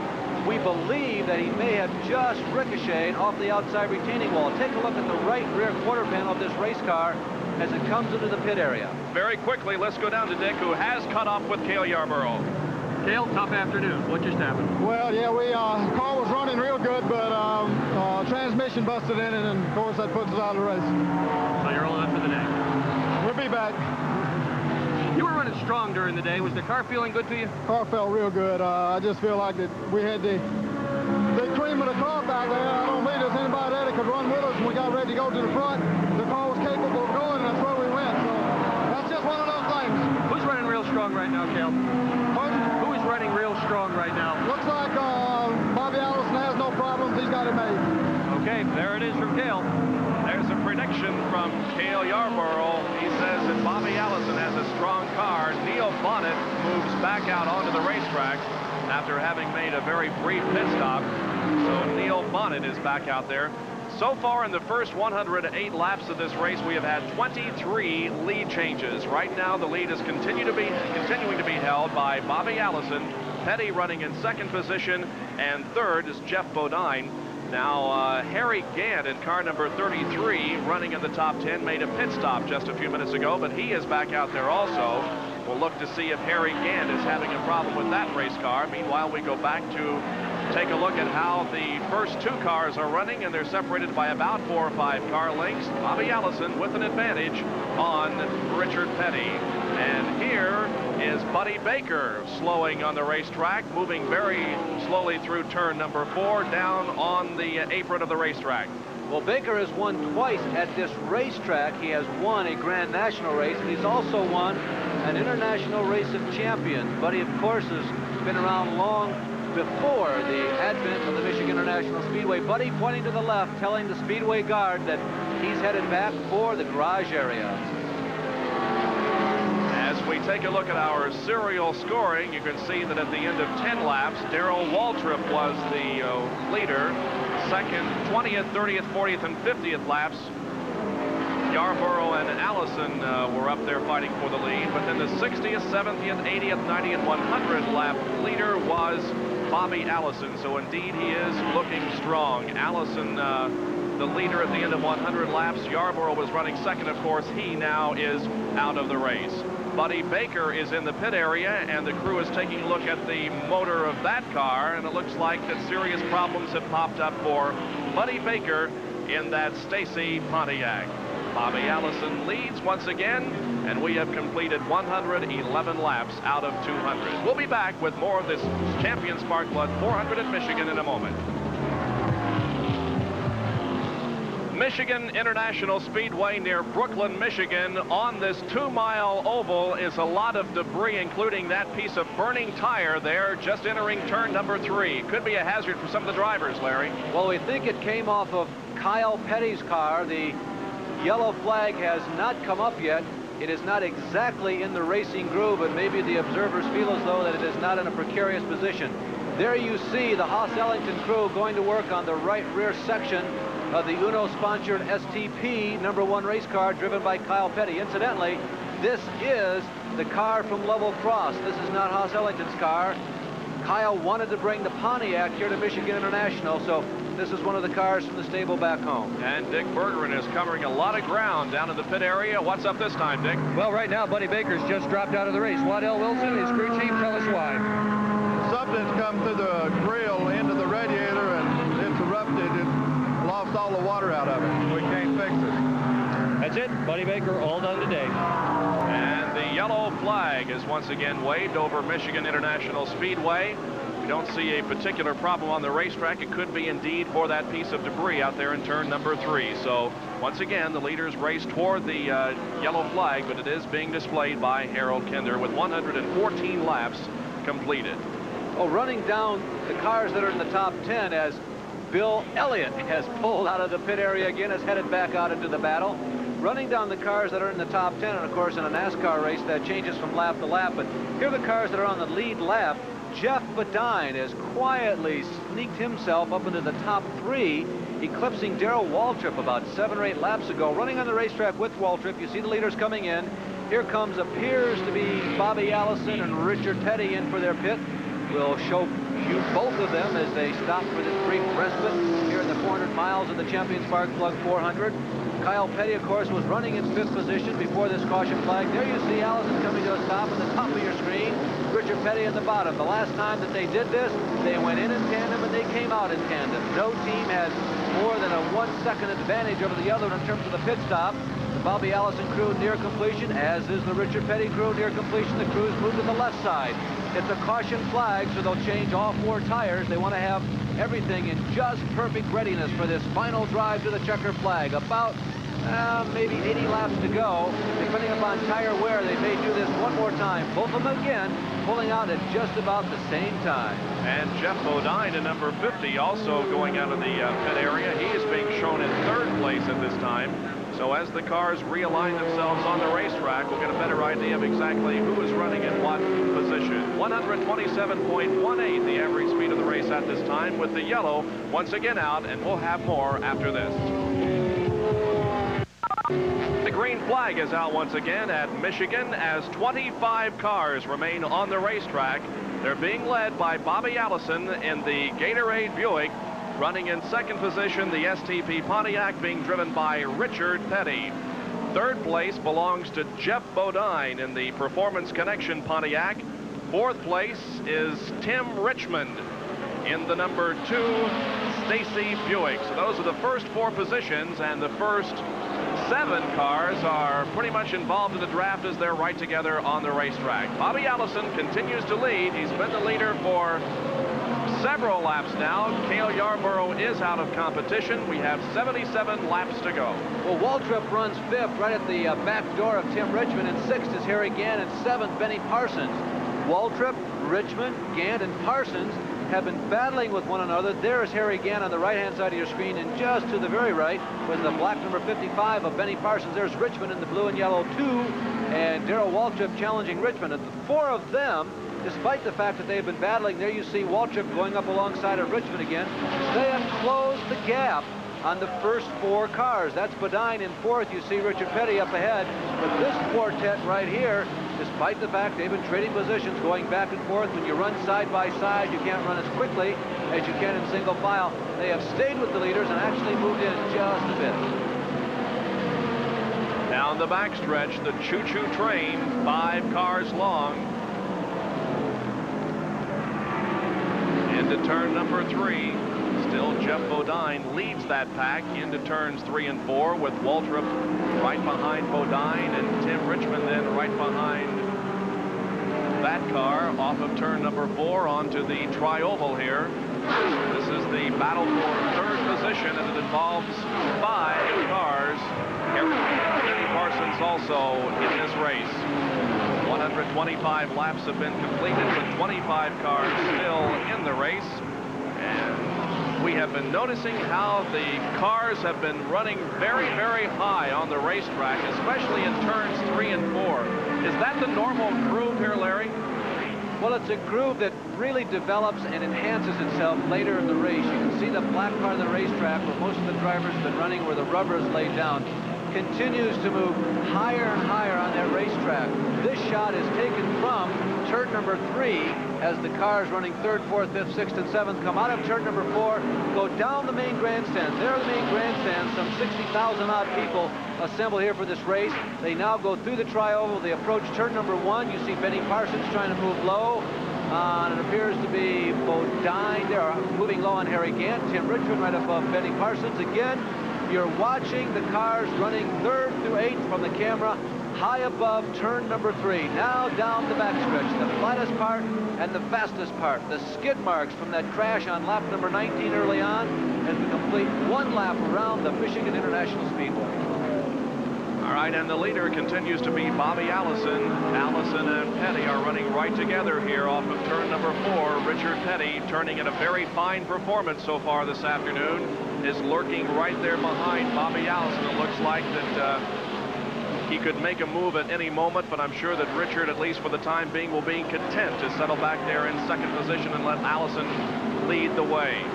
Still a lot of racing to go here this afternoon. 200 laps will comprise this 400-mile race on the 2 miles of Michigan International Speedway. We have had rain here this afternoon. We were in a caution period from laps 84 through 91 because of rain. The skies remain very overcast. However, no moisture falling at this point. We have had a total of 5 caution periods, 2 for crashes involving Robin McCall and a multi-car crash on the backstretch Larry told you about on lap number 19, and then a spin was the first yellow of the afternoon. That involved the Benny Parsons car, and our most recent yellow was because of debris on the racetrack. With 128 laps complete, we have 28 lead changes in this race. Great competition, but the last few laps have been led by Bobby Allison in the Gatorade Buick.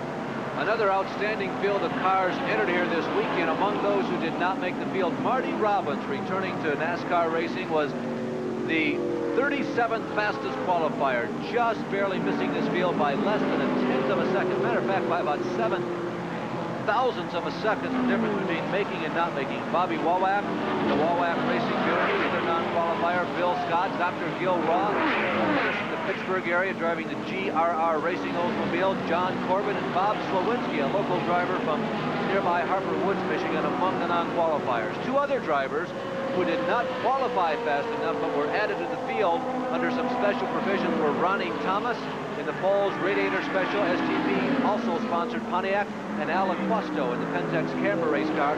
Both of those drivers added to the field.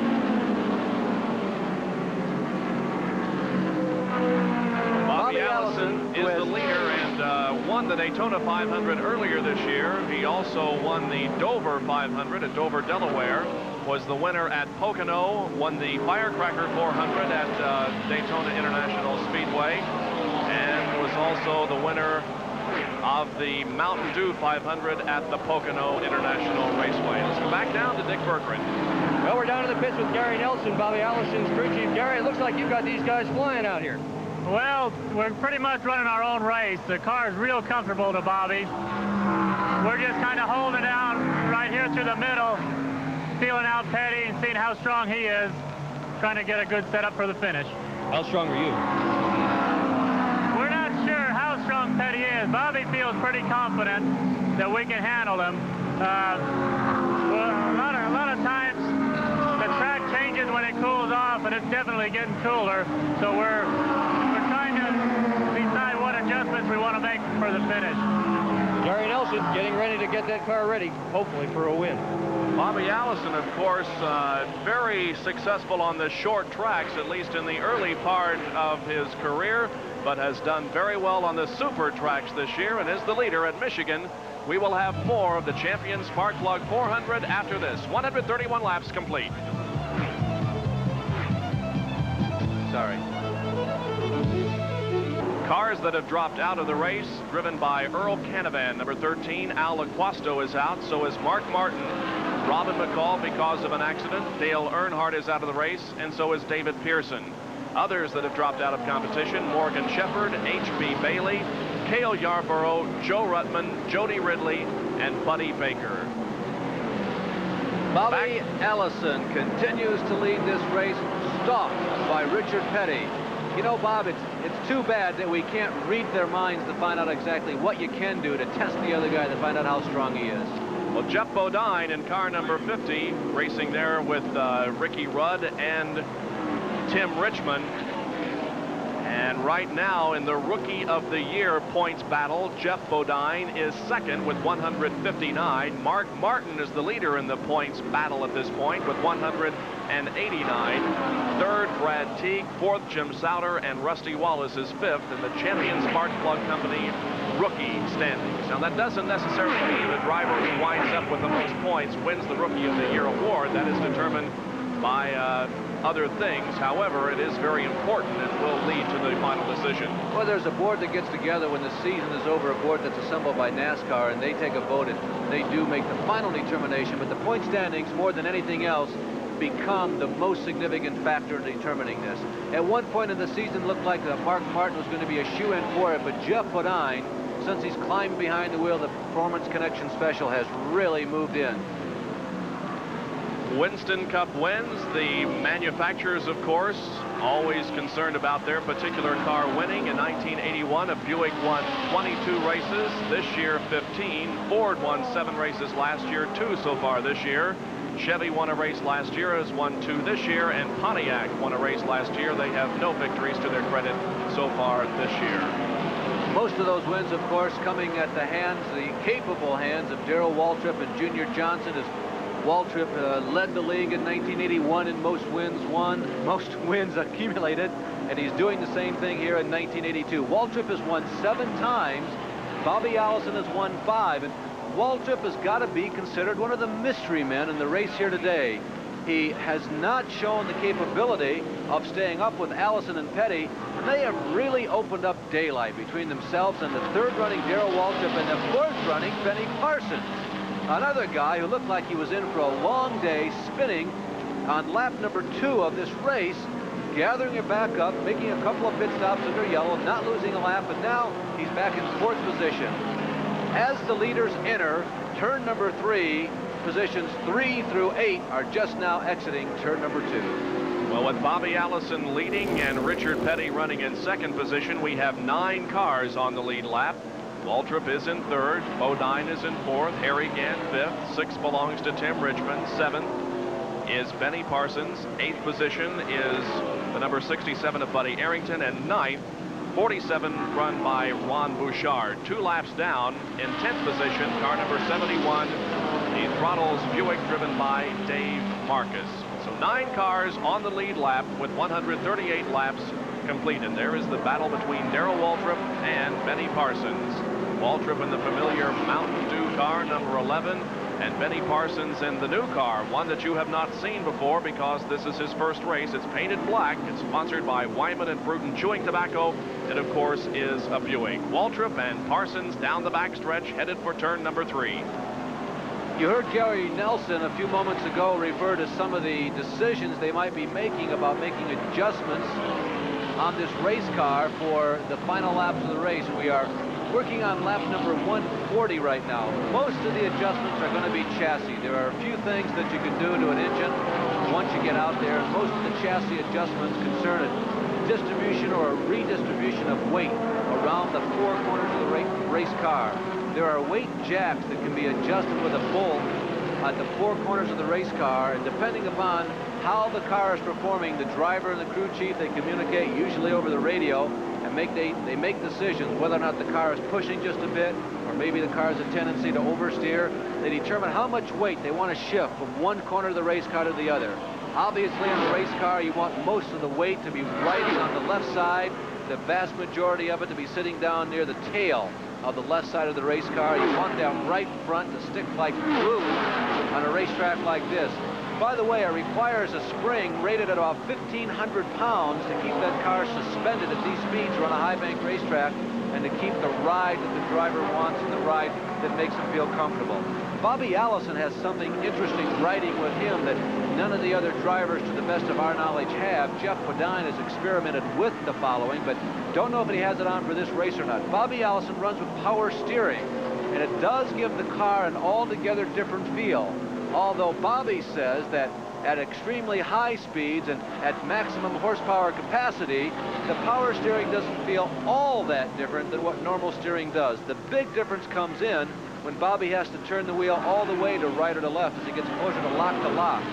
A normal steering has a tendency to get more and more difficult to turn once you get closer to lock, but the power steering, it'll go all the way with a great deal of ease. As you can see, there was an 8.5-second interval between the 2nd place car of Richard Petty and 3rd place Darrell Waltrip. Going into this race, Darrell Waltrip had led the most laps on the Winston Cup circuit this year, 1,935. Bobby Allison was 2nd in the number of laps led. with 1,093, but Bobby Allison is adding to that this afternoon.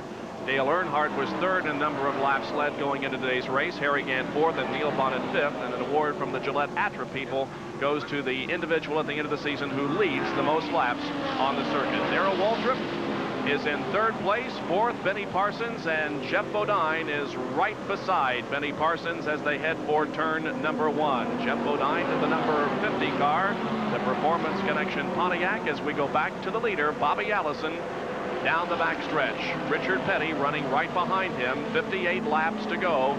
Neil Bonnet running very slow on the racetrack to the low side in turns 3 and 4 as the leaders pass by. The speed of the race is up to 129.89 miles an hour. Back in a moment.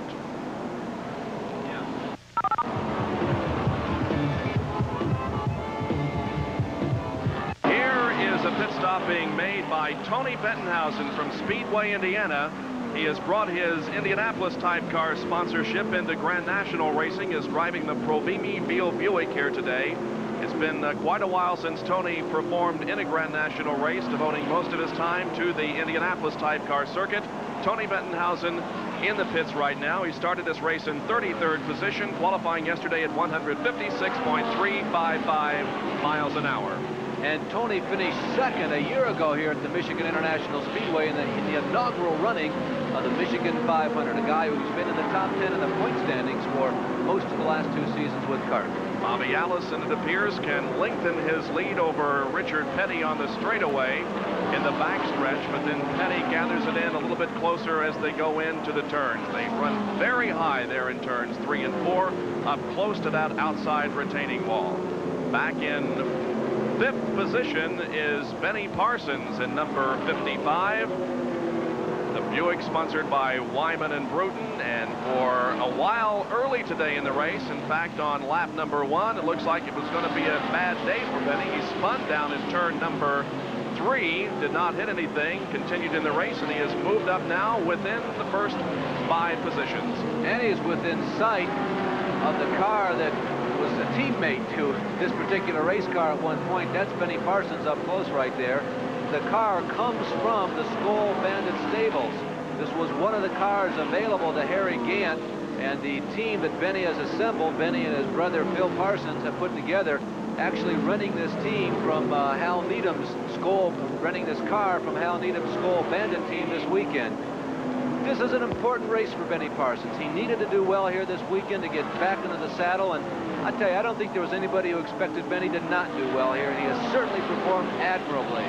This is more than any other track in the circuit, probably Benny Parsons' home racetrack.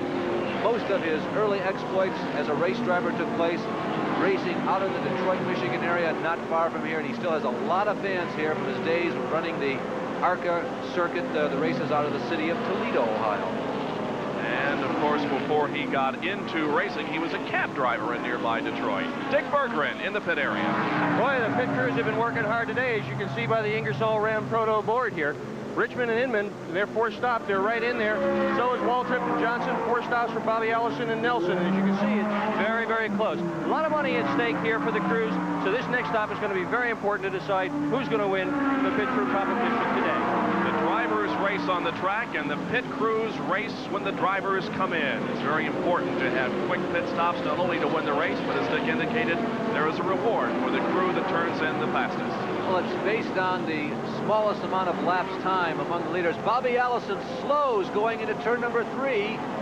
It appeared at first to be more than just a slow for backing down to go into a corner, because you really don't back down. And he's pitting, Larry. Bobby Allison, our leader, is coming into the pits. This is a scheduled pit stop for Bobby.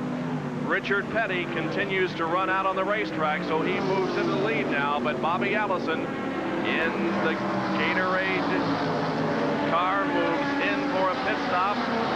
Nelson crew begins work on it. Jack goes up, the right side of the car goes up. Tires are being changed on it. Meanwhile, to the rear, crew members are pouring gas into the race car. They spill a little bit of it. And now they go to the other side of the race car, to the left side, to jack it up and get new rubber on. Looks like the car is full of fuel. Signal being given to the rear that the Tire is on back there, and now Bobby Allison roars out of the pits in 29.7 seconds.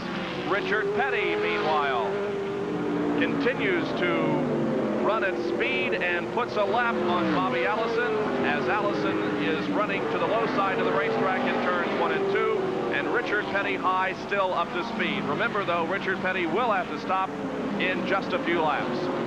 Well, that was an interesting pit stop. Caught me a little bit by surprise. I didn't expect Allison to be in that soon. Lap 151. That means 49 laps. That means 98 miles, and that means that's almost maximum fuel mileage out of the 22 gallons of fuel that were poured into that race car. I gotta believe that Allison and Nelson feel that if they go green flag the rest of this race, they're going the rest of the distance without stopping. We think back to Daytona and remember that Richard Petty completed the race without changing tires, so that would have been in 81, and that would have, of course, been very much of an advantage. Those cars still are running right together on the track as Bobby Allison goes low in the first and second turns and moves ahead of Richard Petty. Richard Petty is going to have to make a pit stop within the next few laps. You can count on that. 153 laps have been completed. We will stay with the situation and watch it for you. Meanwhile, we'll break away for commercial and be back with more live coverage from Michigan.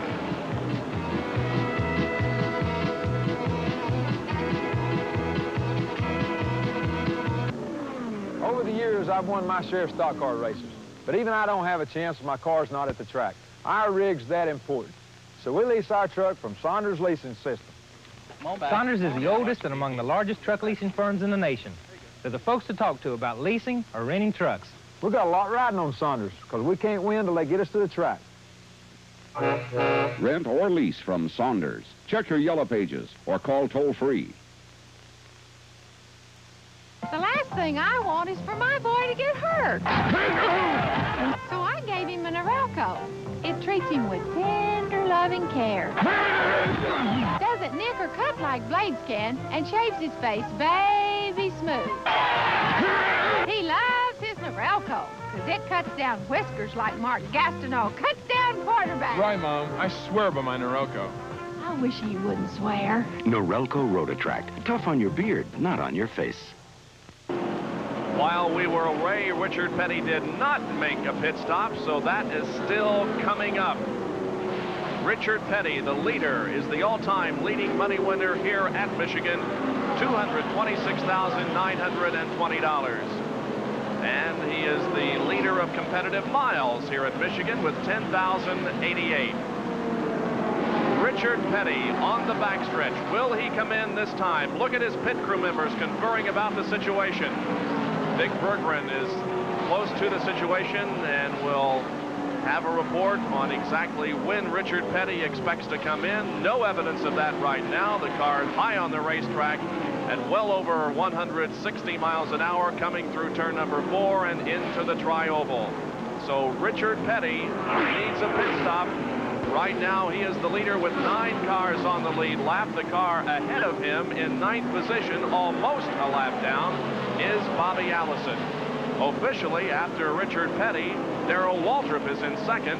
Harry Gant is 3rd. 4th position belongs to Jeff Bodine. 5th is Tim Richmond. 6th is Benny Parsons. 7th is Buddy Arrington. 8th place belongs to Ron Bouchard. And 9th is Bobby Allison. Well, Petty has been one of the 3 dominant drivers at this racetrack. We mentioned earlier the exploits of Yarborough and Pearson. Pearson has been fast qualifier here 10 times, and Richard is one of only 3 drivers who has been the fast qualifier more than once. That's really been spread out. We're watching the battle now between Darrell Waltrip in the Mountain Dew number 11 and Harry Gant in the Skoal Bandit number 33 as they battle for 3rd and 4th position. Make that the battle for 2nd position right now with Bobby Allison having pitted recently and running on the racetrack perhaps faster than these guys, but still in the standings behind both the green and white number 11 of Waltrip and the green and white number 33 of Harry Gant. Well, Harry Gant, of course, was a winner on the Winston Cup circuit earlier this year at Martinsville, Virginia. He won the Virginia National Bank 500 for his first win in Grand National competition. after starting in 3rd place and now runs 3rd here this afternoon at Michigan. Darrell Waltrip right ahead of him in 2nd position in the Mountain Dew Buick. So 159 laps have been completed out of 200. Indications are that Richard Petty will be into the pits this time around. We'll keep a close eye on him. Well, he was hoping for a caution flag, but it's not going to happen. The crew is poised and ready to spring. Bobby Allison will be out on the track under green flag. Petty will have about 7/8 of a lap, or about 39 or 40 seconds to get into the pit area, get the service done, and get back out if he wants to come out side by side with Mr. Allison. Well, it'll be at least one more lap. He didn't come in that time, passing the car driven by Tommy Gale out on the racetrack, the number 64 Ford. Tommy Gale from Elizabeth, Pennsylvania. Richard Petty in turn number 2 now, moving off of the 18-degree banking onto the flat backstretch. Watch him to see if he will make the pit stop this time. 40 laps to go in this race, so obviously Richard Petty could go the distance if he's going to stop here in the next few minutes. Now we are watching Jeff Bodine move in between Harry Gant and Darrell Waltrip. So now Jeff Bodine is running in 3rd place and moving in quickly on Darrell Waltrip. Petty still stays out there. No sign that he's coming in. Bodine, who runs in 2nd on this squadron on your screen right now, perhaps has won more races totally in his career than any other driver on the racetrack today. Matter of fact, maybe more than anybody else who entered. Yes, even more than Richard Petty. Now, none of them have been in a Grand National stock car race, but Bodine has won well over 300 races in his modified and sportsman career. Bodine also has some experience as we watch Tim Richmond, one of those drivers on the lead lap, come to a pit stop.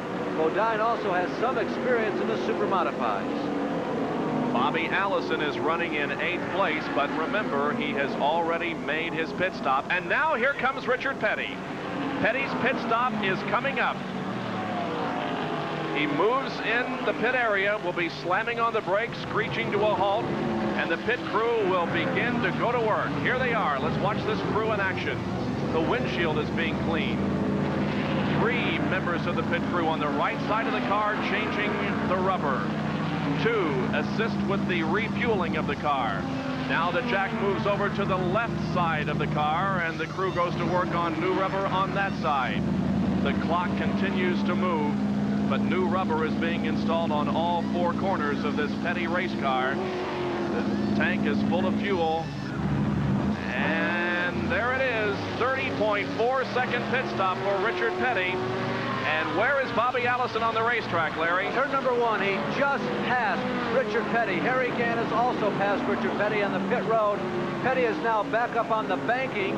Petty goes into turn number 1, now the midpoint of turn 1 and 2. Allison is already exiting on the left part of your screen there, turn number 2. Petty is in that group of cars there on the right. And Jeff Bodine and Benny Parsons, the 3rd and 6th place cars, are also in for stops.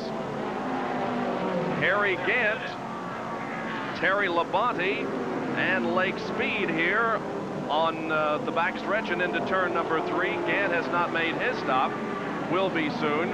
But this battle, it looks like, between Bobby Allison and Richard Petty is going to renew itself. Bobby Allison crosses the start-finish line. Now Richard Petty does. It's about a half a straightaway length here. Petty has got some catching up to do, and the question is, can he do it? Off of turn number 4, here comes Darrell Waltrip across the start-finish line. Darrell Waltrip is the leader at this point, but he has not made his last stop. Well, we told you earlier in our broadcast that all of the teams now have their own strategy for the rest of this race. Petty says they can go the rest of the way. We'll see what happens back at Michigan after this.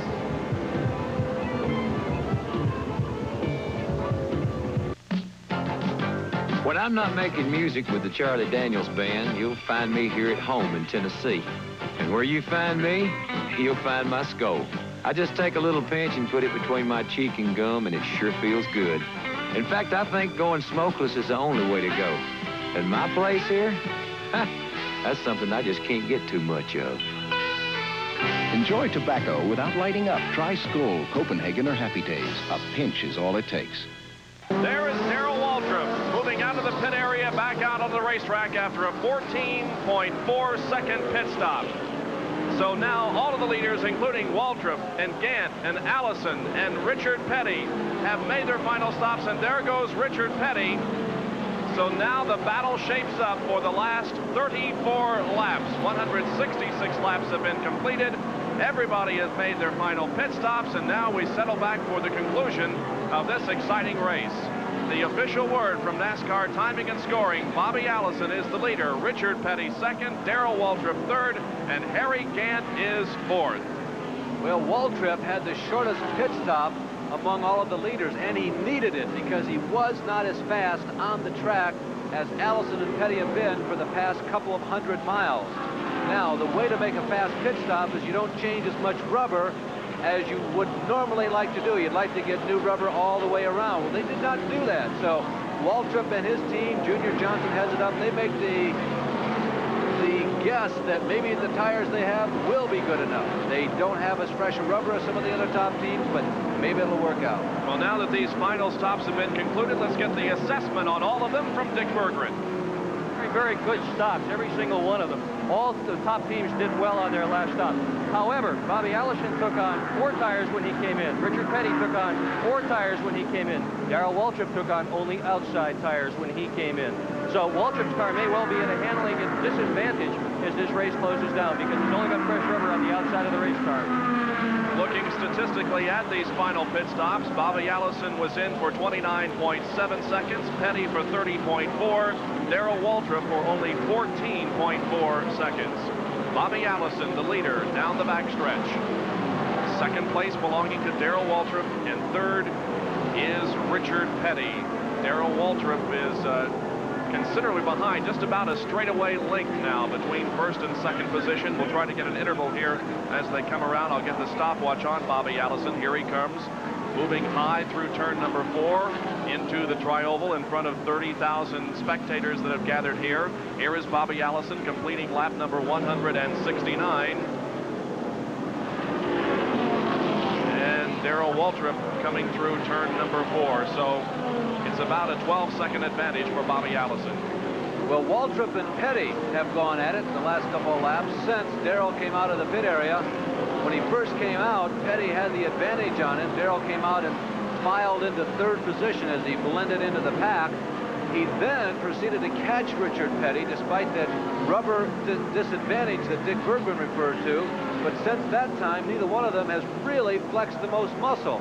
They've been side by side, they've been back and forth, and they've traded the position about 3 or 4 times in the last couple of laps. Richard Petty up there where traditionally Richard Petty seems to like to run. A familiar sight in NASCAR racing. Richard Petty right up against the outside cement.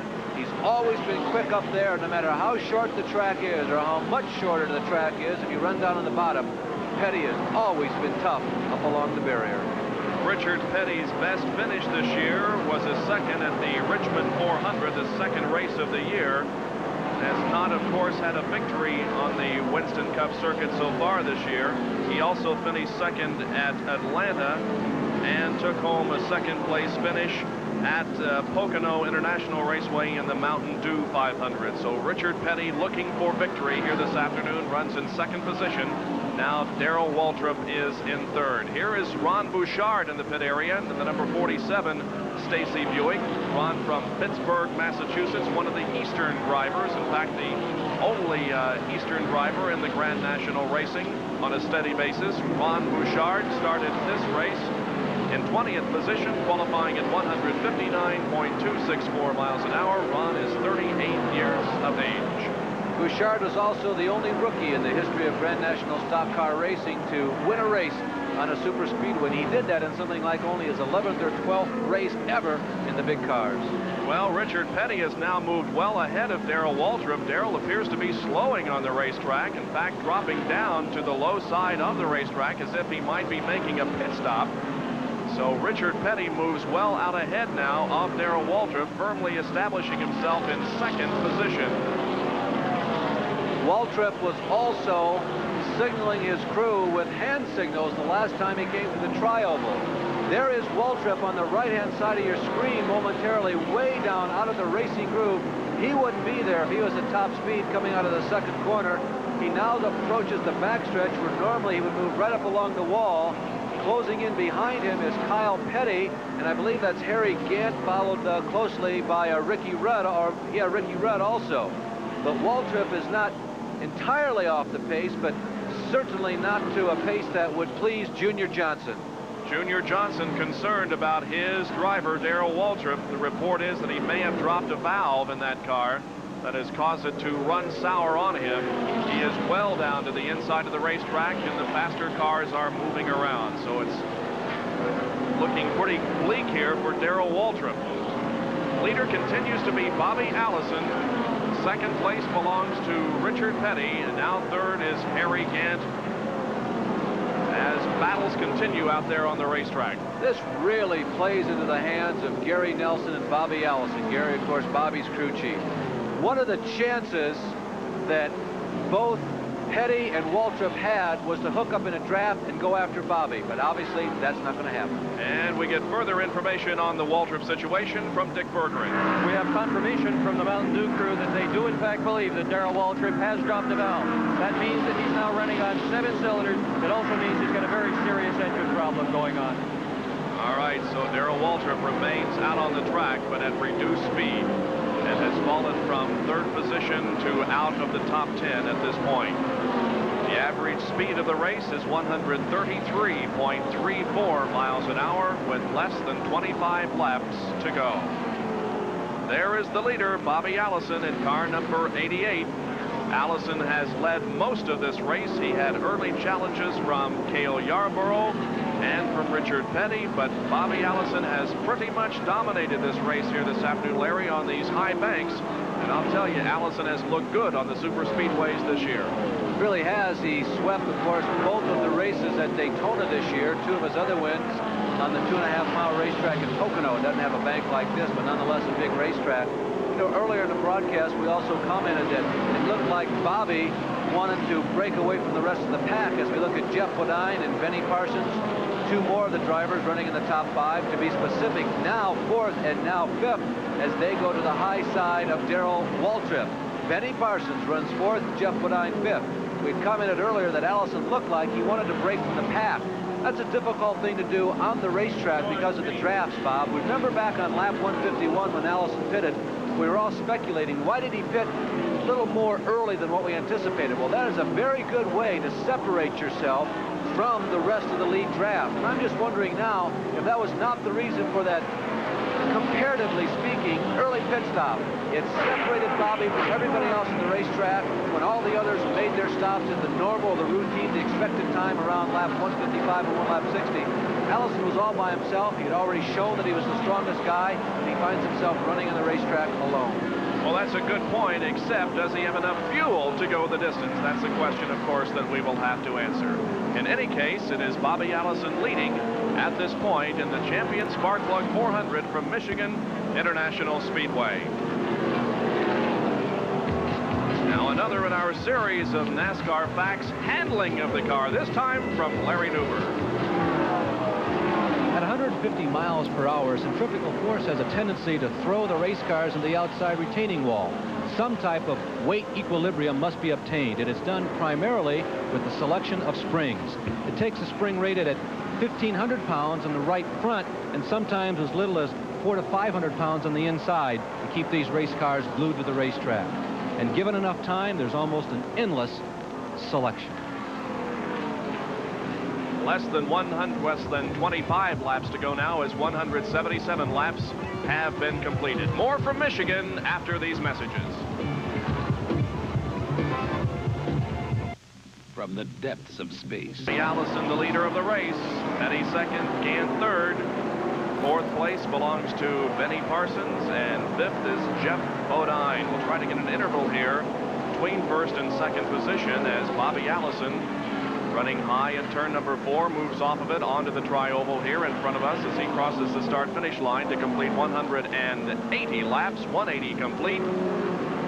The interval is somewhere around 3 seconds, it looks like, between Bobby Allison and 2nd place Richard Petty. Can Petty do it, Larry? I'm not sure that he can. Allison has looked awfully strong this afternoon. No, I don't believe that if that race car is there, the number 88 Gatorade machine continues to operate at peak efficiency. I don't think anybody on the racetrack all day today, save for Cale Yarborough, could have handled him. Cale was pretty quick also, and Cale's very tough here, but I think Bobby's got this one. But you've raised an interesting question, that fuel. The tanks hold 22 gallons. From time to time, other factors have a tendency to detract a little bit from that maximum fuel capacity. Sometimes you can only squeeze 20 gallons in, or maybe 21 gallons.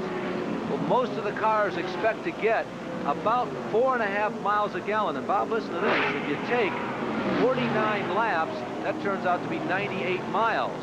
Allison has got to be getting right at about 4.5 miles per gallon to be able to go the 99 miles it would take on a load of fuel. I think they're playing it reasonably close, but they're an experienced crew. They've been dealing with this fuel consumption situation all season long. They miscalculated a little bit at Talladega, and I would suggest it's pretty unlikely they're going to miscalculate 2 races in a row. I think they got it. Well, we'll see in a few laps, as 182 have now been completed. 18 laps to go here. Bobby Allison, the leader, started this race from 10th position, qualifying at 160.829 miles an hour. There are 2 cars between Allison on the left and Petty on the right, and that is the interval somewhere between 3 and 4 seconds. And it looks like the interval may be increasing as Bobby Allison flashes down the backstretch. Well, Allison has a clean racetrack, so he does not have to worry about the draft of Petty. And Petty is really in a bind right now. There's nobody else out on this speedway who can help him. He's got to do it all on his own. The car's running, sort of the leaders of the second echelon, you might say, right now, are Parsons, of course, and Bodine, and they are nowhere near Richard Petty, so he's got nobody to hook up with. He's just got to turn up the wick and go after Bobby all by himself. Richard is a very, needless to say, experienced race driver. That interval, at least visually, hasn't changed too much in the last couple of laps. But I'll tell you one thing, there used to be an adage, and I suppose it still exists, that if Richard Petty is on the racetrack and in the lead lap at the halfway point of any race, you better watch him very closely. And I suggest that's still the case. Petty is not losing ground to Allison, and we may want to watch this one closely. I'm not so sure that he's picked up a little bit, Bob. Here comes Richard Petty off of the 4th turn onto the tri-level. The interval last time was just about 3 seconds, maybe a little less. And now our own stopwatch indicates that the interval is 3.0, so it's exactly 3 seconds. Well, this has been a very safe race so far. We had a multi-car tangle on the backstretch early in the race. It knocked out a couple of cars, and then Robin McCall hit the wall in turn number 4 and damaged her machine, but there have been no injuries so far. And aside from a couple of yellows because of debris on the track and a rain delay from laps 84 through 91, we have been green. The last time we had a yellow was on lap 118. That was because of a piece of debris, a tire specifically, that was in the 3rd turn. Now Bobby Allison crosses the start-finish line here in just a second. We'll again get an interval. There is, he crosses a line, and Richard Petty crosses a line. It's down to 2.8 seconds, or really about the same that it has been the past few laps.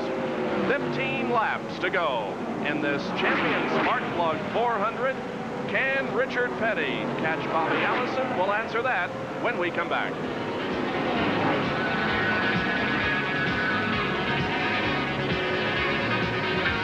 You have to be a hotshot driver to have a big following. Bob Jenkins, Larry Newber, Dick Berggren at Michigan International. Larry, can I get you to change your mind? It looks like that Richard Petty is indeed moving in on Bobby Allison. We have gone from 3.18 seconds down to 2.33 seconds in the last 5 laps. So Petty closing in on Bobby Allison. Well, I guess that the real macho thing to say would be, I'm going to stick with my original opinion. I guess I'll stick with my original opinion. It's interesting. Now, let me pose another possibility. We'll watch the interval very close the next couple of laps. There's always that chance that Allison slows just a little bit for a couple of laps to see how strong Petty is running. He knows that Petty is flat out right now. There's no question that Richard Petty He is watching a powder keg sitting in the middle of his family room, and the line is burning toward it. He is going as hard as he possibly can. Now the question becomes on the next couple of laps, whether or not that 2.3-second interval holds there or whether it gets bigger. It has boiled down, as Bob Jenkins told you, about 0.7 of a second in the last 5 or 6 laps. 12 laps, less than 12 laps to go, 11.5 to go as Bobby Allison moves down the backstretch. There is Richard Petty moving into your screen to the far right-hand side. And we get more comment on the Bobby Allison situation from our pit reporter, Dick Berggren. Actually, there are 2 sources of concern about Bobby Allison at this moment from the pits. One of them is fuel. They did have to pit earlier than they really wanted to. When I asked Gary Nelson, the crew chief of the car, could they go the distance, Gary just gave me the old cross finger sign. He said, I sure hope so. The other concern would relate to tires. On the last pit stop, they had 1 blistered tire. Generally, that means that there may be a chassis problem. Possible that Bobby Allison's got another blistered tire. Maybe he's going to make it all the way. They are a little concerned at this point, however. 6 cars remain on the lead lap now, besides Bobby Allison and Richard Petty. 3rd place belongs to Harry Gant. 4th is Jeff Bodine. 5th is Benny Parsons. And 6th is now Darrell Waltrip, a lap down. Car number 67, Buddy Arrington. And also a lap down is Ron Bouchard. Here is Gant in car number 33 running in 3rd position, and a fine performance this afternoon in that Skoal Bandit Buick. Harry Gant started in 15th place and is now 3rd with 160-mile-an-hour qualifying speed. There is Bobby Allison, and the interval is down to 2.1 seconds, so he has shaved about a full second off in about 7 laps or so. We looked at Harry Gant just a couple minutes ago, or a couple seconds ago, a comment about Harry. In the last 15 races here at Michigan International, he's participated in them. He has had 14 top 10 finishes. There is Bodine in 50, the Performance Connection race car, and Benny Parsons in his brand new ride. They'll run selective races the rest of the year. They have been swapping paint back and forth for nigh on the 20 or 30 laps right now. They're running 4th, they're running 5th, and these guys are going at it hot and heavy, and they could well cross the start-finish line side by side for 4th and 5th in this race. They run behind Harry Gant. He runs a comfortable 3rd position and a good performance here this afternoon, and a rapidly closing Richard Petty onto the leader, approaching the leader, Bobby Allison. We've seen some good racing on the Speedway this afternoon all through the event, but really there has not been a battle for the lead for the past several laps because of Allison's advantage. This battle here for 4th place, the best one on the track right now, between Jeff Bodine and Benny Parsons. Bodine in the number 50, Benny Parsons in the black number 55. Both of those cars putting a lap on Charlie Baker in car number 19. Charlie spun earlier in the race, but kept on going, did not have to make a pit stop. Mark Martin is out there also on the racetrack, as is the number 42, driven by Ronnie Thomas. The interval is down to 1.8 seconds. 1.8 seconds, and there are now 8 laps to go. We'll try to get an interval on them next time around, but we have less than 8 laps remaining, or 16 miles to go in the champion Spark Plug 400, with Bobby Allison in 1st and Richard Petty in 2nd position.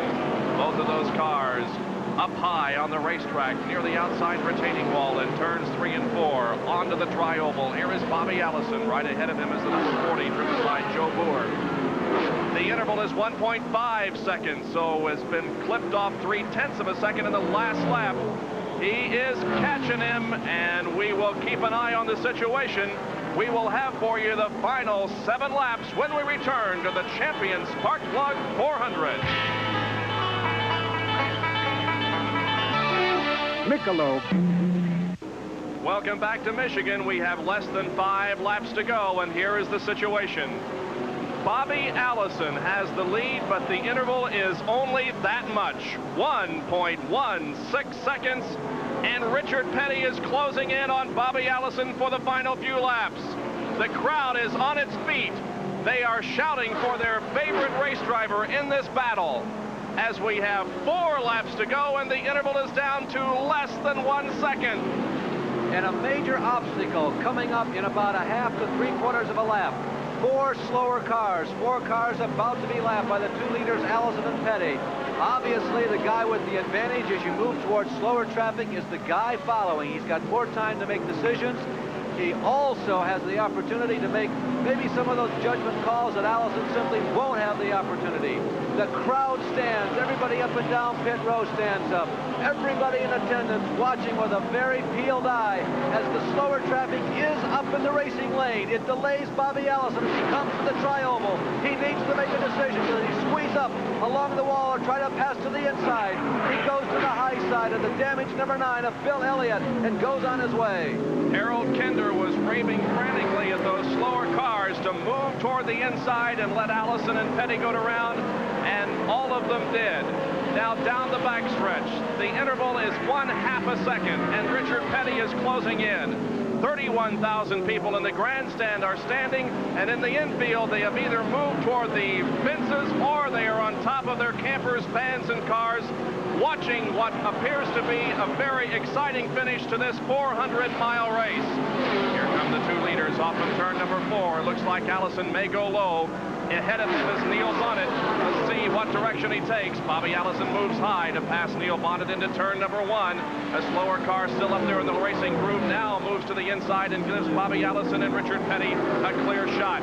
The next time around, in less than 1 lap, the white flag will come out. The white flag will come out the next time around. Watch Allison's move to the tri-oval the next time. Petty is now close enough to be in Allison's draft. We saw Allison drop down low. Petty has closed the distance to about 3 car lengths. A big moment through the tri-oval. Allison will try to shake Petty. We are approaching the final lap of this race. The photo finish that NASCAR now uses was employed a year ago for this event, and the photo finish camera is ready again at Michigan International Speedway to capture the close of this race. Richard Petty and Bobby Allison are now nose to tail on the racetrack. Richard Petty, looking for a way around, moves to the high side of the racetrack. Now the cars sweep off of turn number 2. They enter the backstretch for the final time at Michigan International in the Champions Park Plug 4. And Bobby Allison moves to the inside, and Richard Petty to the outside. I thought that Allison was slowing, but he was only getting out of the draft. It's Bobby Allison and Richard Petty fighting side by side and nose to tail through turns 3 and 4. Petty lagging back just a little bit. Let's watch the move that Richard Petty makes off the tri-oval, into the tri-oval off the 4th turn. His car wiggles a little bit. It's going to be Bobby Allison winning the Champion Spark Plug 400. But it's almost a side-by-side finish with Richard Petty. Another great finish in Grand National Winston Cup racing. I told you, Bob Jenkins, a piece of cake. No, it wasn't a piece of cake. Well, I'll tell you, both drivers, no matter how much of a veteran you are, you get down right to the short strokes when all the points and all the money is up there. You just can't be perfect. Both drivers, as we look at the battle for 4th, we got another one coming. Here comes Bodine leading Parsons to the tri-oval. Bodine drops down to the lane closest to the solid white line, and Jeff Bodine comes home 3rd. Started to comment that both drivers, Allison and Petty, had little miscues coming out of the 4th turn. Bobby did his first, Richard did his second, and I thought for a second that just that little error that Bobby committed, which scuffed off a lot of speed, might have been enough to do it for Richard. But Bob, you called it. Allison dropped down out of the draft, going down the backstretch. And I thought he was in trouble. I really did. I thought the fuel had gone. Again, he left Richard in a situation where it was everything underneath the hood of the number 43 car. No help from anybody. I thought he might have been down on the bottom of the racetrack too long also, but he chose just the right moment to dart back up in front of Richard. Bobby Allison with his left hand outside of the race car, waving to his pit crew and the fans as they salute him, the winner of the Champion Spark Plug 400. Bobby Allison, there is the interval. They were kind of blurred as they went by, but at least we showed you the interval of the victory that Bobby Allison had this afternoon over Richard Petty, less than a car length. Bobby Allison in the Gatorade Buick pulls the car into victory lane. Dick Bergeron is right there, and we'll be having, of course, an interview with the very happy Bobby Allison, who comes home as a winner again in the 1982 Winston Cup battle. Bobby Allison from Hueytown, Alabama, pretty much dominated this race, but had a tough time staving off the challenge of Richard Petty in the final couple of laps. Well, Allison picks up victory number 6. He has never been ahead of Darrell Waltrip in terms of the number of wins this year, except early in the season. Bobby, of course, started the year out by winning at Daytona. but Waltrip began to pick up a head of steam as we rolled into April and May. And Bobby's been chasing Darrell in terms of the number of wins all year. He's one behind again now. He's got 6 wins to Darrell's 7.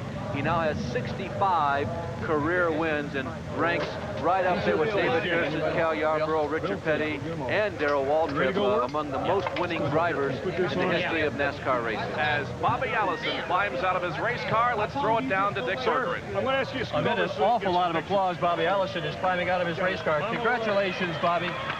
Thank you. Being kissed out by his wife, Judy, getting a drink of Gatorade here while he tries to get himself a little bit together.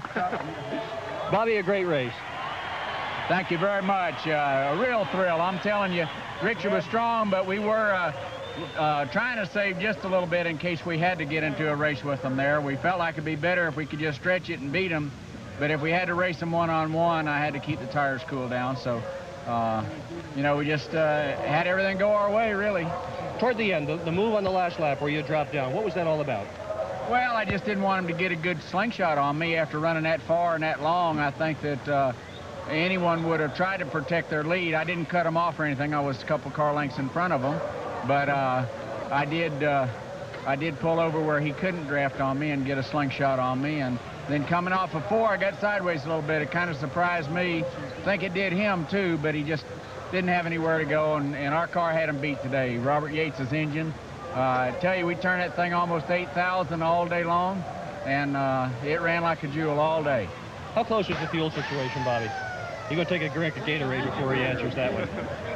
Yeah, I don't think we're really too close. You know, Gary has really worked hard on the mileage, and also the crew has worked real hard. They've done a great job for me all year, and they made sure they had enough in it, and we were confident of that.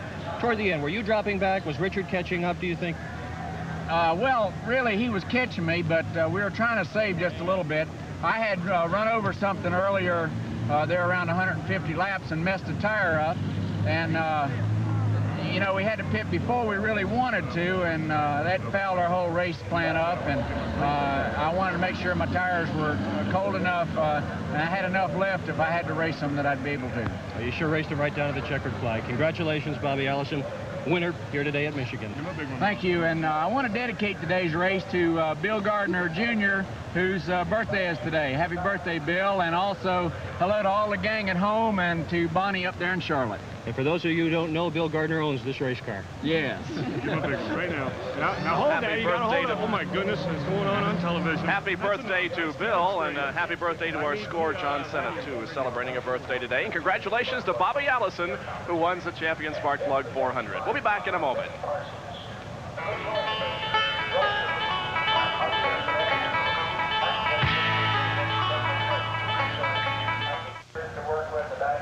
Always a great competitor, Richard Petty has agreed to come out of the shower to talk to Dick Berggren. Here they are. Richard, you had them on their feet this time. Well, yeah, I didn't quite get there. You know, we got a little behind on that pit stop deal. What happened, Bobby stopped before I did, and we were drafting along, and he stopped and changed 4 tires. And then when he come out, he ran, about 5 or 6 laps with the brand new tires, and I stayed out on the old ones, and he got, pretty good ways ahead of me. And then when I come in, I had the new tires and stuff, and, I wound up about that far behind him, and then it took me, about the last 10 laps, I really started catching, finally caught up with him. But just the deal of the way we made the pit stops, he got away from me, and, there wasn't no catching up right at last, and once I caught up the last lap, then, there wasn't no time to do any figuring. All I had to do was try to cut at him, and, he had a little bit better coming off the corner, and he beat me. How close were you to a real bad situation on that crash early in the race, Richard? Yeah, I tell you, I was in bad shape. But the number 3 car come out and tried to get in line, and there wasn't no place to get in line. And when he did, he spun across in front of me, and I just turned left and spun, spun out down. I was just real lucky that, it went through the grass. I was just lucky I didn't hit the inside guardrail. And then the car cranked right up, and I come right on in. But it could have been a real bad wreck. The last several races, you seem to be coming on stronger and stronger and stronger. Why? Car's running better. We're getting some of the stuff together. The car handled super good at the last of the race, but from the beginning of the race till we made the last pit stop, it wasn't like what I'd like to have. Then it got to handle a little bit better, but the car runs strong all day. The engines and the combination of the boards putting in the chassis and stuff, the last 4 or 5 races just been a whole lot better than than what they've been in the past. And, you know, now we've got Kyle off on another car, even though he's still having trouble there. But it gives us more time on our car, and I think it showed in the last 3 or 4 races. Richard Petty running strong again, get ready to win. All right, as the crowd begins to file out of Michigan, we will review the top 15 for you very quickly here. Again, ESPN congratulates Bobby Allison on his victory here at the Michigan International Speedway in the Champion Sparkplug 400. Our thanks to Dick Bergeron, who did an excellent job covering the pit area activity for us, and of course, Larry Newber. For both of those, this is Bob Jenkins saying so long from Michigan International Speedway. Has been brought to you by Saunders Leasing System. Rent or lease the big rig from Saunders.